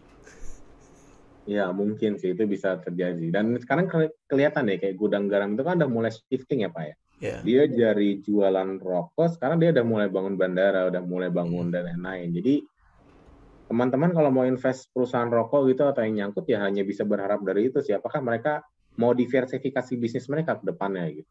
Hmm. Kalau enggak ya menurut saya agak berat. Ya, kita mungkin lihat kayak Jarum ya. Jarum yang lebih shiftingnya lebih kelihatan banget ya. Hmm. Oke. Ini yang saham-saham rumah sakit nggak di cover, Pak? Kita belum nge-cover Pak. Nanti mungkin di tahun baru nanti masih ada coveran baru bisa di-sharing nanti Feby mungkin. Kalau misalnya kita bisa nginfo sih nanti. Cuman Oh, kalau sekarang yang kita cover itu yang paling baru konstruksi tadi sih Pak yang masuk di oh, kita. oke. Nah, ini mengenai Unilever nih. Di sektor consumer untuk Unilever, selain ancamannya adalah produk sabun dan lain-lain, secara valuasi udah lumayan murah. Apa cocok untuk investasi, Pak? Nah, ini nanti kita ada teman-teman ya untuk target price itu Unilever tuh sampai sekarang ya kalau saya sih ya kalau dari industri ya udah kayak gitu walaupun mas dari emitennya deh. Menurut saya sih Unilever itu ini pendapat saya pribadi ya itu dia selama dia belum inovasi untuk menjaga market share dia itu masih berat sih untuk Unilever karena sekarang tuh kayak gerilya banget nih produk-produk kecantikan lokal itu Iya, bener-bener cepet banget loh teman dan harganya lebih murah. Nah ini nih iya. poinnya kemarin pas COVID itu orang-orang kan pendapatannya berkurang. Dan kita tahu produk-produk kecantikan sabun Unilever itu kan cukup premium ya. Nah, orang itu jadi shifting dari yang barang yang mahal, mereka substitusi ke barang yang lebih murah. Nah, ini kita namainnya down trading, teman-teman. Jadi di saat kebiasaan masyarakat itu akan pindah haluan karena ada motif ekonomi tadi. Nah, harapan kita gimana ya ini? Harapan pertama, Unilever itu harus inovasi. Harapan yang kedua, ya itu, masyarakat tuh ada kecenderungan manusia itu kalau misalnya pendapatan makin tinggi, mereka akan memilih produk yang lebih berkualitas kan. Nah, kita hanya bisa berharap di situ aja sih. Nah, kira-kira kapan tuh Mas kayak gitu? Kita nggak tahu. Makanya kalau saya sih, untuk investasi jangka panjang, Unilever menurut saya kurang menarik sih, walaupun valuasinya sekarang udah murah. Oke. Untuk BUMN Pegas SMGR itu bisa dibantu nggak pencerahannya, Pak? Oke, nah ini saya bisa sih karena ini saya sempat ke situ, cuman kita nggak cover dong. Jadi untuk Pegas sama semen Gresik, ya. Ini kalau Pegas ini problemnya gini, harga gasnya itu mau naik setinggi apapun, Pegas ini nggak akan bisa naik tinggi juga. Kenapa? Karena harga gasnya itu udah dipatok sama pemerintah. Makanya harga gas tinggi pun ya kita nggak bisa berharap banyak. Yang bisa bikin Pegas itu laporan keuangannya bagus, itu cuma nanti dia volume yang dia jual itu, yang dia salurkan itu harus lebih banyak, lebih tinggi. Jadi cuma main volume aja teman-teman kalau Pegas. Jadi itu sih kelemahannya Pegas. Kapan nih Pegas bakal menaik itu? Kalau misalnya udah ada economic booming, dia jual volume banyak, itu bakal menarik. Terus yang kedua, kalau pemerintah udah boleh ngasih ini Pegas, udah kalian boleh jual sesuai harga pasar. Nah, itu baru menarik sih menurut saya untuk si Pegas sendiri ya. Nah, kalau untuk semen Gresik ini memang sih sekarang ini 2 tahun ini menjadi worst years-nya dia ya, atau waktu terburuknya si ini ya teman-teman, si semen-semenan. Kenapa? Karena ya dia itu produksinya jalan terus. Jadi konflik di semen itu adalah si semen Gresik sama INTP itu kan produksinya udah pol banget nih, ya kan? Tapi banyak bermunculan perusahaan-perusahaan semen kecil. Nah, perusahaan semen-semen kecil ini juga terus memproduksi. Jadi barang itu ngebanjirin pasar gitu, Pak. Jadi antara yang diproduksi sama perusahaan semen sama yang dipakai sama masyarakat itu bedanya jauh banget. Makanya ya perusahaan semen-semen gini ya mau nggak mau dia harus saingannya dia ekspor barangnya keluar atau dia murahin di dalam negeri. Itulah sekarang sih konfliknya sih semen Gresik sama semen-semen yang lain sih Pak. Dan menurut kita sih 2022 ini ada mungkin ya kenaikan demand, apalagi kalau orang udah pada bangun-bangun pasti yang namanya semen ini bisa semakin menarik. Terus yang kedua yaitu tadi, kalau habis komoditi boom ada properti boom, ini harusnya jadi sentimen positif sih untuk si semen-semen ini Pak. Ya, oke. Kalau gas non BUMN Pak, macam kayak Raja gitu? Nah ini kalau Raja sendiri saya kurang cover sih Pak, kalau Raja belum tahu. Tapi itu sih dia kan ada afiliasi politiknya juga ya, jadi itu sih yang agak harus hati juga sebenarnya. Iya, betul. 2024 ya. Oke. Teman-teman, jadi mungkin beberapa itu emang di market itu gini ya, nggak selalu market itu efektif gitu teman-teman. Tapi ya teman-teman harus waspada juga sih. Jadi anggap hal-hal yang nggak bisa kita pantau sebagai risiko sebenarnya. Nah, kayak gitu. Iya. Oke, Pak, silakan lanjut Pak. Oke, nah ini lanjut teman-teman ya, sekarang operator ya sama telekomunikasi. Nah ini menarik banget sih telco-telco ini.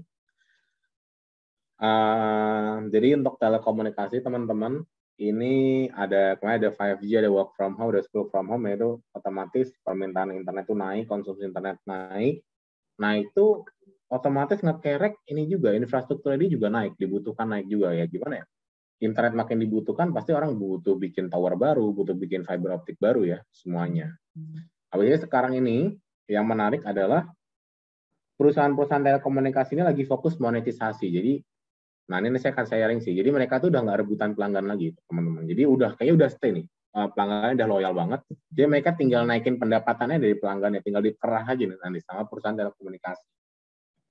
Terus yang ketiga itu perusahaan telekomunikasi sekarang lagi pada mode ekspansi ya. Nah, investasi itu di mode ekspansi itu paling menarik. Kenapa? Karena biasanya itu bisa jadi growth stock ya. Nah, growth stocknya mungkin nanti bisa tumbuh 20-25% ke depannya gitu. Bagi kan ada 5G ini ya. Oke, nah ini ya teman-teman tadi kenapa telekomunikasi lagi pada monetisasi nih. Monetisasi itu apa sih Mas? Jadi monetisasi ya ini. Mereka udah jelas nih pelanggan nih. Oh ternyata ini pelanggan setia saya segini. Ya udah, saya udah tahu dong ke depannya saya harus ngecas mereka berapa. Misalnya mereka punya target berapa triliun, mereka tahu saya harus ngecas pelanggan saya segini per bulan. Nah, ini jadi mempermudah mereka ya untuk mengatur, dan sekarang mereka memang lagi fokus ini sih memperbesar ARPU. ARPU itu apa? ARPU itu adalah pendapatan rata-rata per pelanggan. Nih bisa kelihatan teman-teman ya. Jadi kayak Telkomsel ya. Ini itu sekarang pelanggannya itu sekarang udah sekitar 150 jutaan. Itu udah mandek di situ. Jadi mereka mau ke atas juga berat, ya kan? Mau turun juga nggak ada yang mau pindah dari Telkomsel. Terus kayak si Indosat ya. Sekarang Indosat juga di sekitar 50 jutaan ya. Jadi ini beda-beda tipis sama CXL. Jadi kalau menurut saya sih udah kelihatan nih. Mereka udah nggak ada tuh yang namanya rebutan ini lagi. Rebutan market share itu akan minim banget.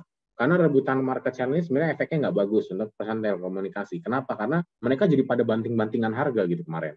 Nah, bantingan-bantingan harga ini yang bikin sektor telekomunikasi itu volatil banget kemarin. Nah, ini ke depannya selama nggak ada perusahaan telekomunikasi yang mungkin rese gitu yang mulai perang harga sih, harusnya perusahaan telekomunikasi ini kita udah tinggal lihat aja sih mereka bikin program baru apa sampai pelanggan mereka itu bisa ngasih lebih ke mereka, itu ARPU. Jadi maksudnya monetisasi di situ ya teman-teman. Udah jelas pasarnya, tinggal dimahalin aja jasanya, biar dapat uang lebih banyak. Gitu sih kalau untuk sektor telekomunikasi untuk tiga-tiganya. Nah, sedangkan kalau untuk TOWR sama Tebik ya, ini perbandingannya teman-teman ya. Jadi TOWR itu punya 28.000 tower sama punya 53.000 tenan ya. Jadi Tebik ini salah satu saingannya MTEL sih yang kemarin baru IPO ya, Mitratel, dan sekarang ini sebenarnya 28.000 tower, 20.000 tower itu cukup nggak sih? Ini ada kemungkinan nggak cukup. Kenapa? Karena di 4G itu mungkin ya teman-teman ya, dalam radius 1 kilometer gitu ya, 4G itu mungkin dia butuh 4 menara. Nanti untuk 5G mungkin dia butuh 2 kali lipat, 8 menara. Kenapa? Karena semakin tinggi bandwidth-nya, semakin cepat itunya, itu mereka akan butuh cuman punya jarak yang pendek lah menara. Jadi kayak jangkauan menara itu nggak panjang teman-teman. Makanya itu tuh tower akan semakin banyak. Nah tower-tower ini kan juga investasi kan dia cuma bangun tower, terus disewain kan, disewain ke perusahaan telekomunikasi. Terus satu tower itu bisa banyak perusahaan telekomunikasi. Jadi contohnya nih, TOWR punya satu tower nih di dekat rumah teman-teman. Itu dia bisa loh, kayak Telkom punya di situ, Indosat di situ juga, Excel punya di situ. Jadi dia cuma bangun sekali, ya kan? Perusahaan-perusahaan itu bisa semuanya nemblok di situ. Jadi untungnya perusahaan tower itu nanti kayak gitu teman-teman. Nah itu namanya apa nih? Kalau satu tower dihinggapi beberapa perusahaan telekomunikasi namanya kolokasi. Jadi kolokasi itu apa? Jadi kayak satu tower itu sharingnya itu rata-rata berapa sih penghuni towernya dia. Nah untuk TOWR itu penghuninya sama Tebik itu hampir 2 ya sebenarnya. Di level 1,87 sama 1,9. Nah, udah itu Pak untuk telekomunikasi. Ini mungkin sekalian aja Pak, lanjut dulu Pak. Nanti habis itu baru kita tanya lagi. Ini juga nggak Oke, terlalu nah ini banyak sih. terakhir sih Pak. Untuk ini ya, untuk media sama yang lain. Jadi untuk media ada MNCN sama SMA, lalu untuk yang lain ada ASI sama Jasa Marga ya. Nah, untuk media teman-teman ini lebih ke ini ya, mereka tuh gimana mau shifting ya dari perusahaan televisi lama ke yang baru. Jadi televisi yang lama kan mungkin kita sangat berat iklan gitu-gitu, tapi nanti shiftingnya bakal lebih ke subscriber mungkin ya. Jadi kayak dua perusahaan ini tuh udah digitalisasi ya, si SCMA tuh punya video, terus MNCN itu punya RCTI Plus. Nah, ini saya head to head langsung, jadi untuk penggunanya sebenarnya beda-beda tipis ya, video sama RCTI Plus. Jadi video itu punya 62 juta pengguna, ya kan? RCTI itu punya 63 juta pengguna. Tapi perbedaannya di video itu 2 juta itu pelanggan prabayar. Nah, kenapa bisa beda gitu? Karena video itu menurut saya dia ini ya, udah punya konten-konten eksklusif ya. Jadi kayak saya sebagai penggemar olahraga ya, sepak bola gitu suka nonton, ya saya subscribe video gitu biar bisa nonton. Sedangkan kalau RCTI Plus kan masih kayak ini ya, masih kayak shifting biasa aja dari yang televisi menjadi televisi yang digital aja gitu. Kalau video itu udah mulai kayak televisi kabel gitu lah, udah mulai berubah. Jadi nanti teman-teman bisa decide kira-kira lebih suka si SCMA atau lebih suka si MNCN gitu. Kalau saya sih penilaian saya pribadi, video itu sekarang produknya itu lebih jelas lah ke depannya mau kayak mungkin dia akan menyaingi Netflix yang di luar kayak gitu untuk video sendiri. Dan ini untuk ini ya Astra sama yang tol ya. Jadi untuk Astra dulu, sorry. Ini Astra juga tahun ini menarik banget ya. Jadi karena ada PPNBM itu dia panen banget penjualan mobil ya teman-teman. Dan Astra itu sebenarnya 40%-nya dia itu dari penjualan kendaraan ya, pendapatannya dia sekitar 40%-nya dia. Itu yang ini ya, 67.000 ini. Itu 40%-nya dia. Nah, habis itu margin kendaraan itu 8%-an. Jadi itu juga lumayan tinggi. Makanya si Astra itu fokus ke sini ya, teman-teman. Dan ini pun untuk ini ya, penjualan mobil ini marginnya naik 451%. Jadi awalnya dia itu untung bersihnya itu sekitar 3%-an, sekarang jadi 8%-an. Padahal ada PPNBM dan lain-lain, dia makin tetap untung lah. Karena ini pasti ada efisiensi dan lain-lain biasanya. Lalu ini untuk jasa marga, ini sih kalau jasa marga saya nggak bisa ngomong banyak ya, karena jasa marga sendiri ya bisnisnya gitu aja, tol. Jadi selama tolnya suka diusik sama pemerintah, contoh ya, ini lebaran tuh kan biasanya kita expect kalau misalnya, wah lebaran nih gitu kan, pasti pendapatannya banyak, nanti ada-ada aja gitu kan, pemerintah bilang didiskon gitu. Nah itulah yang biasanya jadi sentimen negatif sebenarnya untuk emiten-emiten tol ini. Tapi nanti ke depannya menurut kita, emiten tol ini akan terus bagus ya, karena kenapa? Ya nanti tol-tol jasa marga yang lagi dibangun itu nanti udah bisa beroperasi ke depannya, jadi trafficnya akan semakin banyak. Dan PPKM juga kayaknya bakal nggak ada sih nanti, bakal menurun. Makanya ya menurut kita itu sentimen positif ya untuk emiten tol ke depannya. Nah, oke, itu aja Pak dari saya. Nah ini teman-teman mungkin kalau misalnya mau nge-screenshot dan lain-lain bisa sih. Ya, oke. Ini mungkin sekalian jawab pertanyaan ya. Ini teman-teman kalau mau screenshot, ini yang ditunggu kan biasanya kan. Oke, Pak, ini ada pertanyaan nih Pak. Ini saya baca di akhir tahun kan internet down. Mungkin ini apa internet saya down kemarin juga karena itu ya. Sebentar. Nggak tahu Pak kalau itu. Untuk down-nya apa enggak saya kurang tahu. Kalau kalau benar-benar down ini kira-kira ada pengaruh nggak buat tahun depan atau downnya itu karena penyesuaian untuk monetisasinya atau bagaimana? Nah, ini kalau misalnya untuk monetisasi sih, kalau kita lihat ya Pak, itu nanti mungkin lebih ke ini ya. Jadi perusahaan telekomunikasi itu menurut saya Pak, itu bisa jadi ini sih penyokong digital. Jadi sekarang itu monetisasi pertama ya Pak, itu contohnya kalau Telkomsel, kan saya pengguna Telkomsel soalnya ya. Ya. Itu kayak dia ngejual bundle ya. Jadi saya beli paket ini, terus nanti saya dapat service streaming yang lain gitu kan. Nah ini kan pasti dia menjual streaming Disney gitu misalnya, dia pasti dapat persenan kan Pak dari hal itu. Nah ini monetisasinya mungkin dimulai dari situ dulu sih, belum naikin harganya dia. Kenapa? Karena kalau naikin harga ya itu menurut saya bakal lebih ini ya, lebih sensitif itu. Jadi bisa aja nanti pelanggannya pindah takutnya kan, kalau naikin harganya kentara banget. Jadi lebih nawarin ini sih, produk tambahan lah, atau kita bisa bilangnya add-ons gitu Pak. Oke. Nah, monetisasinya lebih ke kayak gitu sih. Oke. Kalau Friends bisa kasih insight nggak, Pak?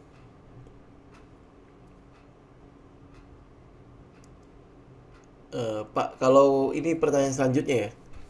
Kalau Friends bisa kasih insight nggak? Oke, bisa sih kalau misalnya Friend ini, sejauh ini, Friend itu selalu menjadi yang pertama ya. Dia main 5G dapat gede juga kan, gitu. Terus 4G juga kemarin dia kalau nggak salah yang awal-awal juga. Cuman kayaknya dia selalu jadi pertama, tapi kok negatif mulu ya. Jadi Nah itu. Friend-nya itu lebih ke situ sih. Jadi mungkin karena ini konglomerasi ya. Jadi Friend ini memang lagi fokus bangun infrastrukturnya dulu ya. Jadi dia kayaknya lagi, ya bisa kita bilang investasi jangka panjang konglomerasinya dia gitu teman-teman. Tapi saya lihat sih sekarang udah mulai membaik ya. Jadi negatifnya juga udah terus berkurang. Tinggal nanti gimana dia nih, narik market share lagi itu kayak gimana. Nah, untuk investasi di friend mungkin akan jangka panjang banget ya. Bakal kapan itu kita belum tahu. Ya, Bagusnya gitulah. Kita sekarang masih ISAT, Excel, sama Telkom. iya, kalau lihat dari apa namanya kan konsumer yang udah royal ke apa namanya ke masing-masing perusahaan itu mungkin akan susah untuk pindah ya kalau si franchise itu nggak punya daya tarik sama sekali ya Pak ya. Iya, cuman kalau info yang terbaru tuh si Friend itu Pak ya, dia kayaknya bakal fokus ini juga sih Pak, fiber to the home gitu-gitu, dia lagi fokus ke sana. Dan Friend ini juga menariknya sebenarnya teman-teman, nilai tambahnya mungkin kita kan retail nggak terlalu ini ya Pak, nggak terlalu tahu karena kita jarang pakai produknya kan Pak. Tapi Friend ini memang ke korporasi-korporasi itu lumayan kencang sih Pak, dia lumayan oke gitu. Jadi kita nggak tahu sih itu korporasinya apakah konglomerasi dia apa enggak, Iya. kita belum tahu. Oke. Atau ke swasta-swasta lain sebenarnya kita belum tahu. Cuman dia pendapatan paling besarnya salah satunya dari situ sih, dari korporasi-korporasi tadi itu. Jadi Oke. kayak ke kantor-kantor itu dia lumayan sih. Oke. Itu yang anak perusahaan yang kemarin diakuisisi itu yang Moratel itu nggak masuk ke dalam keuangannya Friends ya saat ini. Itu katanya sih kuartal 4 ini ya Pak ya, infonya bisa masuk. Nah itu kalau masuk tuh katanya bisa jadi plus sih Pak untuk Fed. Oh, Jadi oke. nanti laporan keuangan. Tapi ini disclaimer on teman-teman ya. Iya, Jadi iya. belum valid sih. Cuman katanya kalau misalnya Moratel nanti masuk, itu udah jadi plus nanti si friend-nya sendiri. Oh, Laporan keuangannya. Nah itu kenapa banyak orang kemarin kayaknya udah beli friends sekarang gitu sih kemarin. Atau mungkin di kuartal 1 mungkin teman-teman. iya. Ditunggu Mungkin aja sih. tunggu kok apa namanya? Tunggu public expose-nya juga ya akhir tahun ini kan, Pak. Benar-benar. Ini baru isu-isu lah. Iya. Oke. Nah, ini ada pertanyaan nih, Pak, tentang MTEL. MTEL itu untuk investasi oke nggak ya, Pak? Mengingat MTEL ini kan leader dalam jumlah tower. Oke. Untuk menarik investasi dari segi industri harusnya oke ya. Cuman memang kemarin pas IPO itu dia agak ini apa ya, agak premium sih harganya. Hmm. Nah, sekarang ini dari semua apa namanya tower-toweran ini itu sebenarnya sih ini ya Pak, yang kayaknya lagi diskon banget sih kalau saran saya ya, TOWR sih itu lagi diskon banget. Ya. TOWR dan MTEL ini memang yang termasuk paling mahal ya, MTEL sama Tebik itu tadi. Hmm. Ya teman-teman mau investasi nggak salah juga sih untuk MTEL karena tadi ya prospeknya itu lumayan oke untuk telekomunikasi teman-teman. Dan ini MTEL itu dia uniknya Pak, dia itu fokus di luar Jawa. Jadi dia 53%-nya itu di luar Jawa semua sih, si MTEL, tower-towernya. Hmm. Nah, jadi mungkin aja sih nanti kan pemerintah kita kan fokusnya bukan sentralisasi ya Pak. Jadi dia fokus ngembangin Sumatera gitu-gitu. Ya. Nah inilah nanti Sumatera, Sulawesi, Kalimantan. Nah ini mungkin nanti MTEL akan juara di situ sih mungkin. Cuman kita nggak tahu kapan nih sektor-sektor apa daerah-daerah segitu akan banyak pelanggan dan lain-lain. Cuman menurut saya oke sih untuk MTEL. Dan benar tadi kalau nggak salah ada yang ngomong kalau misalnya udah didapat market ya itu benar dia udah dapat market Telkom ya. Ya. Jadi lebih Ya. aman sih sebenarnya ya teman-teman ya untuk si MTEL sendiri. Oke. Oke. Saya lanjut, ini ada pertanyaan satu lagi yang rumor akuisisi sama pembelian tower mungkin akan ada lagi nggak? Mungkin maksudnya gitu kali ya, Pak. Oke, kalau untuk rumor saya dari TOWR sendiri belum ada ya. Saya yang tahu tuh dari Tebik ya, itu Tebik rumornya mau dibeli sih, cuman saya belum dapat info siapa yang mau beli. Tebiknya mau dijual, Pak. Iya, Tebiknya mau dijual, cuman ini masih belum fix ya teman-teman, masih info isu banget sih. Oh, Karena kemarin tuh sempat di Bloomberg tuh ada itu kan, di info kalau si Tebik, ini udah lama sih, udah sebulan yang lalu, si Tebik itu udah mencari pembeli lah intinya kemarin. oh, oke. Ya, mungkin itu juga apa urusannya soal pengendalinya ya, Pak, ya. Kan biasanya kan mereka kalau udah harganya lumayan tinggi, biasanya mereka udah mulai oper-operan ya. Iya, benar. Udah mulai inilah, ya itu biasa kan perusahaan kayak PE atau private equity kan biasanya gitu, kalau udah mahal dijual gitu. Iya, iya. Oke. Ada ini nggak ada view untuk Gihon nggak, Pak? Gihon berarti ini tower juga. Ya, kalau untuk Gihon sendiri nih, setahu saya dia masih kecil banget ya, revenue-nya belum ada 100 M-an ya. Jadi ini saya memang masih luput sih kalau untuk Gihon sendiri. Cuman kalau misalnya dilihat dari industri teman-teman ya, jadi gini, teman-teman mau invest di saham small cap, big cap, medium cap, kalau udah ngeliat industri yang menarik, seharusnya sih investasi di industri tersebut menarik ya, nggak peduli sahamnya big cap, small cap, atau medium cap tadi gitu. Yang penting adalah teman-teman di saat beli sahamnya itu nanti bisa keluar gitu, karena takutnya teman-teman tuh invest di small cap nggak liquid. Itu yang paling penting sih. Jadi ini biasanya nih pengalaman-pengalaman saya misalnya ketemu teman-teman retail gitu ya, itu gitu, cari saham yang kayaknya secara valuasi murah tapi emang murahan gitu, kayak emang nggak ada ketertarikan investor ke sana ya teman-teman, percuma mau teman-teman bilang ini bagus, tapi kalau investor lain nggak ngeliat itu bagus, nggak akan. Ya kalau bisa langsung Penting sih Aram, jadi. pengennya retail kan begitu Pak. Iya, itu sih ya agak ribet sih, karena ya kita nggak tahu kan kapan akan langsung arahnya dan lain-lain itu. Iya. Oke, next Pak. Ini untuk MTEL ini yang tadi yang mungkin yang itu kan anaknya si Telkom akan menarik MTEL tidak usah cari pelanggan lagi, sudah disuapin oleh induknya. Ini Benar. apa pasti kayak gitu Pak?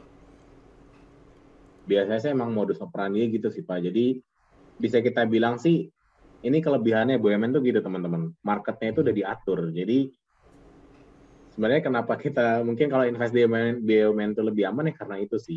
Udah jelas market pasarnya gimana. Terus siapa udah diatur, udah dibantu pemerintah sih. Dan termasuk si MTEL ini kan. Kalau nggak salah kebanyakan memang si Telkom itu sih Pak, Telkomsel itu sih yang nge nyewa menaranya dia. Ya udah pasti ya, Dan maksudnya orang tuanya nggak mungkin menelantarkan bisnis anak-anaknya ya. iya, soalnya kan pengennya orang tuanya saya kasih duit ke anak saya, duitnya balik lagi ke saya, Pak. Oke, ini pertanyaan selanjutnya Pak. Ini Astra International invest di jalan tol, ini berita baik apa berita buruk Pak? Nah, ini menurut saya sih kalau untuk Astra berita bagus ya, Pak. Karena, nah ini kan Astra konglomerasi banget ya, Pak ya. Jadi tipe konglomerasi emang gini teman-teman, dia pengen di semuanya itu ya punya lini bisnis.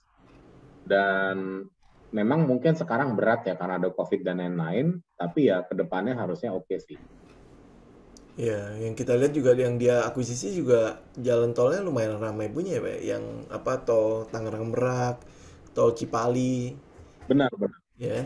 Terakhir kalau nggak salah dia ngambil tol yang dari Cipali ke arah apa Bandara Kertajati ya. Iya, benar. Benar, Pak.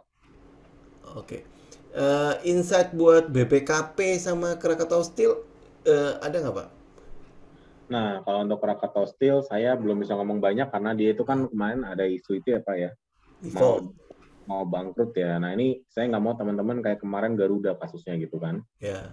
Kayak berharap isu, taunya ada potensi delisting. Nah jadi menurut saya sih dijauhi dulu ya kalau misalnya ada emiten yang lagi ada berita kayak gitu. Karena kita nggak tahu teman-teman, bisa aja ntar disuspend, terus suspendnya nggak tahu sampai kapan, taunya sampai delisting gitu. Takutnya kayak gitu.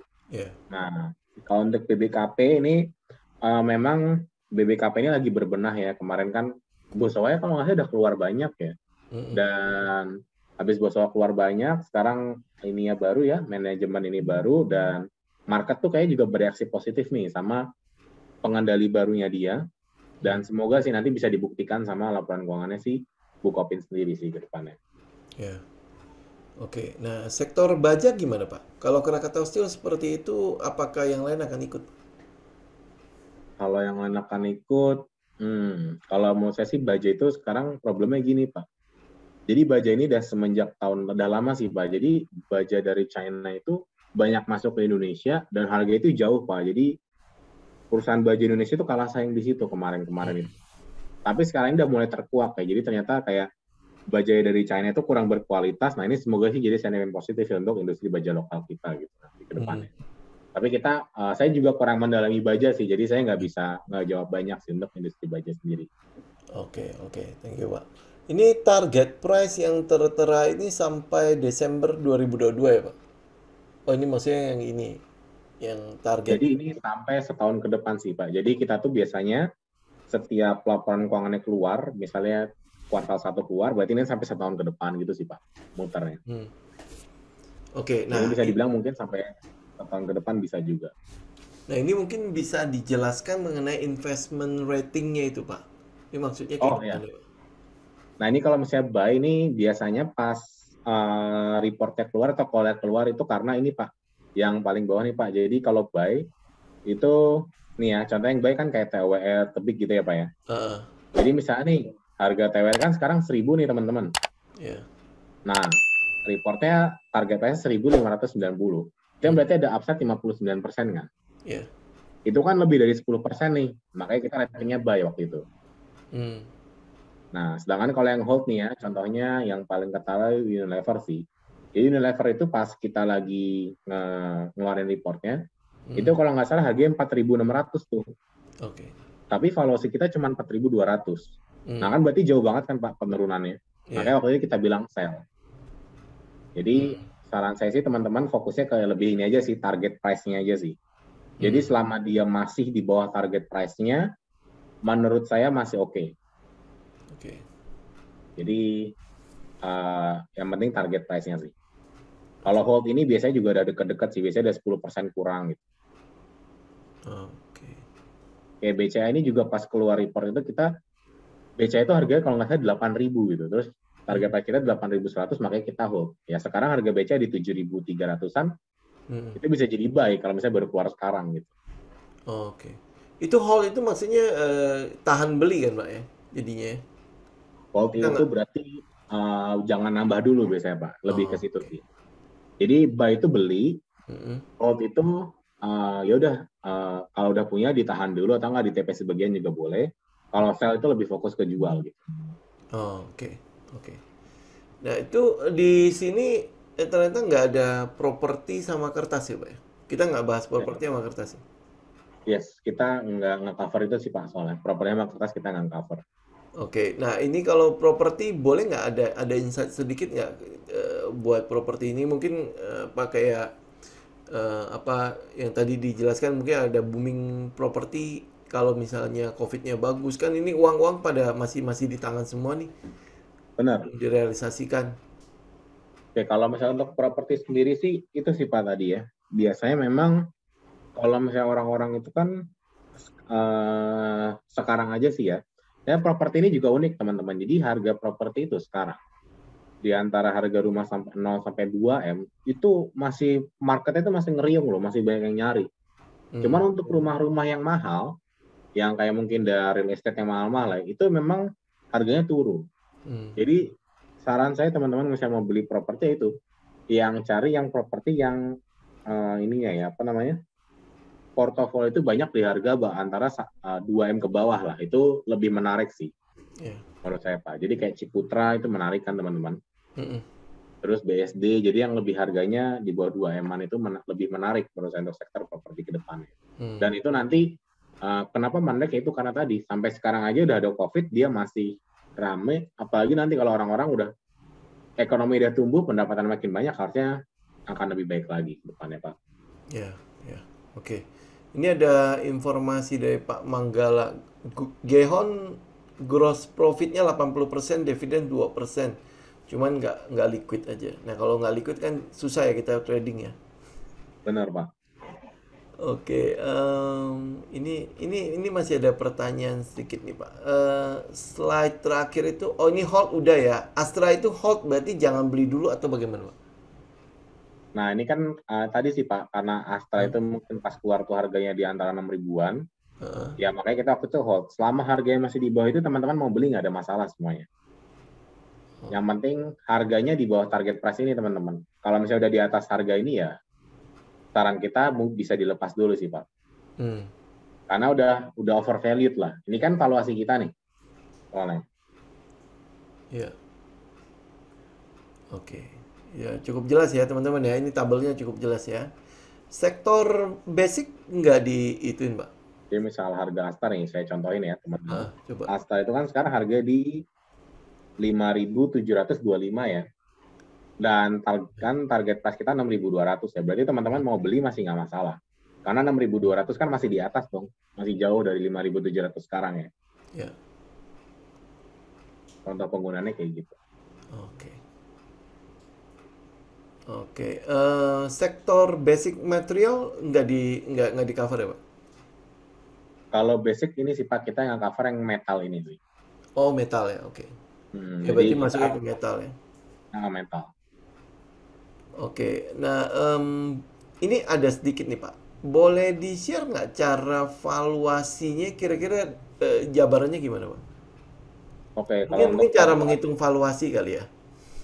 oke, kalau untuk cara menghitung valuasi itu ini sih Pak, itu kita pakai bisa biasa pakai discounted cash flow ya. Jadi kita ngitung sih ke depannya perusahaan ngasilin berapa, terus nanti baru keluar tuh ada namanya weighted, ada WACC dan lain. Jadi itu memang agak ribet teman-teman. Misalnya yang analis, cuman teman-teman bisa ngelakuin valuasi cepat dengan multiples ya. Jadi contohnya multiples itu pakai PE rasio, terus pakai EV EBITDA. Nah itu teman-teman bisa valuasi cepat pakai itu juga teman. Ya, Jadi kalau misalnya teman-teman mau belajar valuasi, ini sebenarnya kita dari Indo Premier sering ada ini juga nih Pak, sering ada pelatihan juga gitu ya. Nanti ada teman investment spesialis kita gitu, dia sering bikin pelatihan kayak cara valuasi, cara buat laporan. Sebenarnya nggak cara valuasi sih, kayak misalnya sektor konstruksi itu bagusnya valuasi pakai apa, itu bisa kita bahas sama teman-teman investment spesialis gitu Pak. ya itu kalau nggak salah di pot isi yang di aplikasi itu kan ada itu ya, ada journey buat intunya. Itu Benar, benar. di situ kan ada juga ya Pak? Ya? Ada juga Pak. Jadi teman-teman misalnya mau tahu seluk-beluk lah dari beginner sampai advance, Mm-mm. untuk materi fundamental atau teknikal itu semua ada teman-teman. Jadi tinggal pantau sosial media kita. Itu Mm-mm. biasanya investment spesialis buka kelas kayak gitu sih Pak. Ya, ya. Nah, di situ gratis, teman-teman. Ya, mungkin kalau misalnya mau tahu lebih lanjut mengenai aplikasinya, saya ada satu video tuh mengenai aplikasi iPod Easy. Nah, di situ teman-teman tinggal download. Nanti di bagian iPod Pro-nya kalau tidak salah ya, itu ada bagian training-training itu dari beginner, apa namanya, intermediate sampai ke advance-nya ada buat belajar soal valuasi, technical segala macam. Dan itu free kok. Teman-teman bisa bisa download iPod isinya. Mungkin saya bisa sharing link nggak teman-teman? Ini salah Oh satu ya, pelatihan kita sih Pak. Ya, silakan Pak. saya sharing ya teman-teman Di grup chat. di grup. Nanti nanti juga paling dipindahin admin ke grup tele juga kayaknya.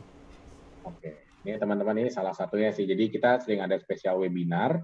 Nah ini materi banyak macam-macam sih dari technical, fundamental itu kita semua ada. Ya, ya. Ya teman-teman mungkin juga nanti sekalian subscribe aja. Itu berarti YouTube-nya Benar. iPod ya Pak ya langsung ya. Iya, di YouTube iPod kita ada. Oke, oke. Nah, kalau untuk pelatihan teman-teman itu nggak usah takut ketinggalan karena kita setiap hari itu ada pelatihan. Hmm.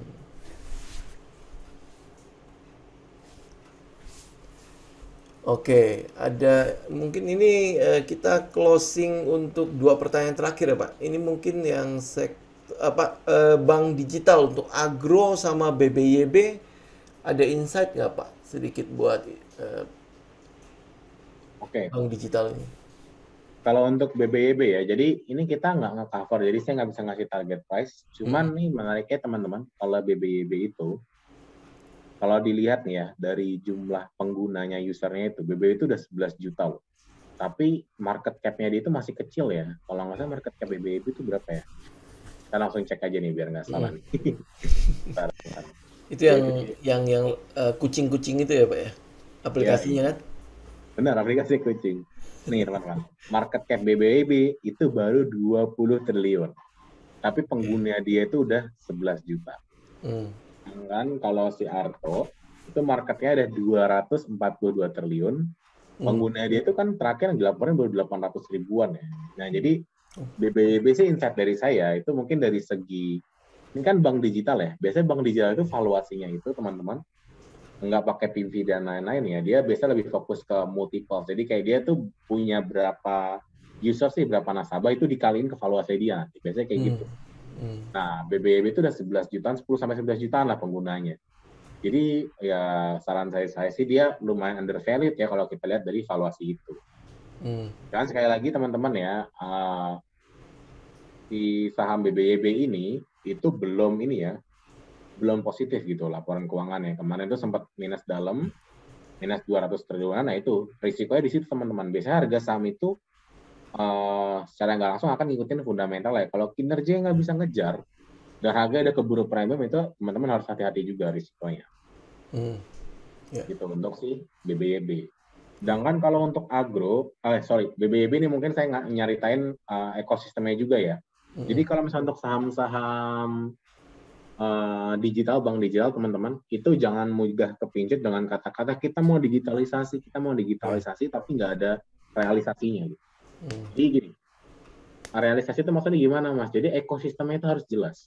Contohnya si BBYB ini dia sekarang itu sama Akulaku tuh dia nanti. Ekosistemnya dia. Terus si Arto sama Tokopedia, Gojek itu udah jelas.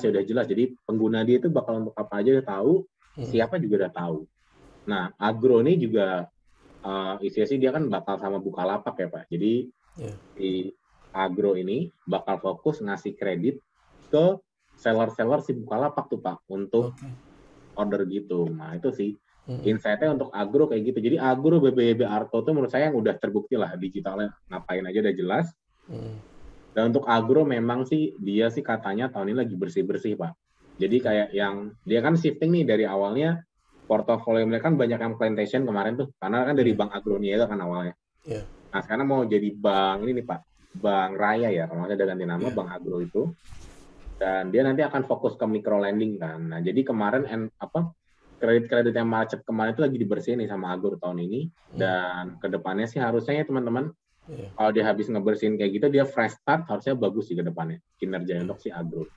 Cuman sampai Q1, sampai laporan Q4 keluar, menurut saya masih harus hati-hati untuk si agro sendiri. Oke, jadi ini informasi baru sih. Ini kayaknya agro untuk yang Bukalapak belum ada MOU atau mungkin udah ada berita yang udah keluar, Pak? Kalau untuk MOU belum ada sih Pak, cuman dia memang rencananya itu yang saya dapat terakhir, ini sebenarnya juga udah agak lama sih Pak, pas Bukalapak baru-baru IPO waktu itu informasinya. Jadi si agro ini bakal fokus jadi namanya gig economy Pak. Jadi dia itu agro ini nanti marketnya akan niche Pak. Niche itu maksudnya nggak semua orang. Jadi ini akan fokus ke para freelancer itu loh Pak.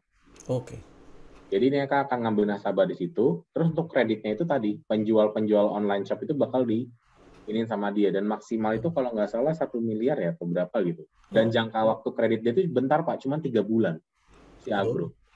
Jadi dia ini bahasanya itu supply chain credit kalau teman-teman tertarik. Jadi agro itu bakal fokus ke situ teman-teman.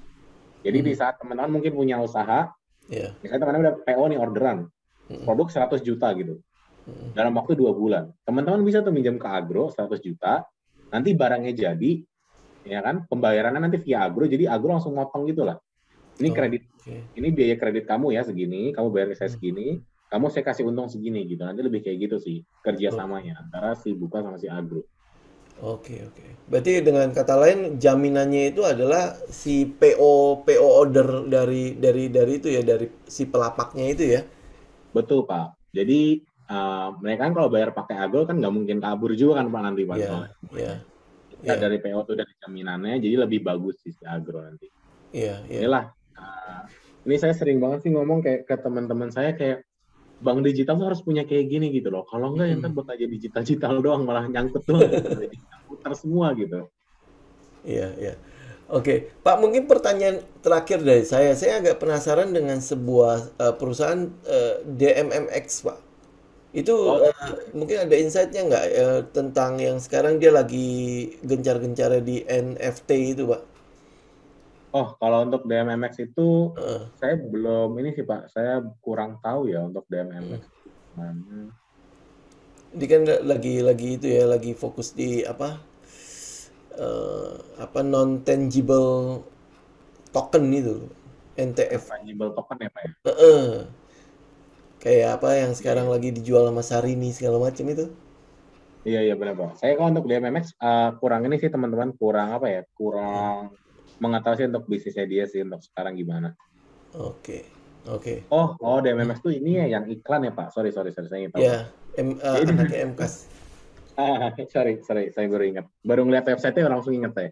DMMX ini memang fokusnya ini teman-teman. Jadi teman-teman misalnya ke Alfamart gitu-gitu, nah itu iklannya itu nanti DMMX semua sih. Dan ini kan sebenarnya pasar dia bisa besar ya teman-teman, karena DMMX ini bisa saya bilang ya nanti iklan itu kan udah nggak pakai baliho gitu-gitu ya, semuanya udah fokus digital dan semuanya pengennya yang kayak gini lah. Jadi DMMX itu ya menurut saya lumayan oke sih Pak kalau untuk investasi ya. Cuman kayaknya valuasi udah lumayan mahal deh Pak.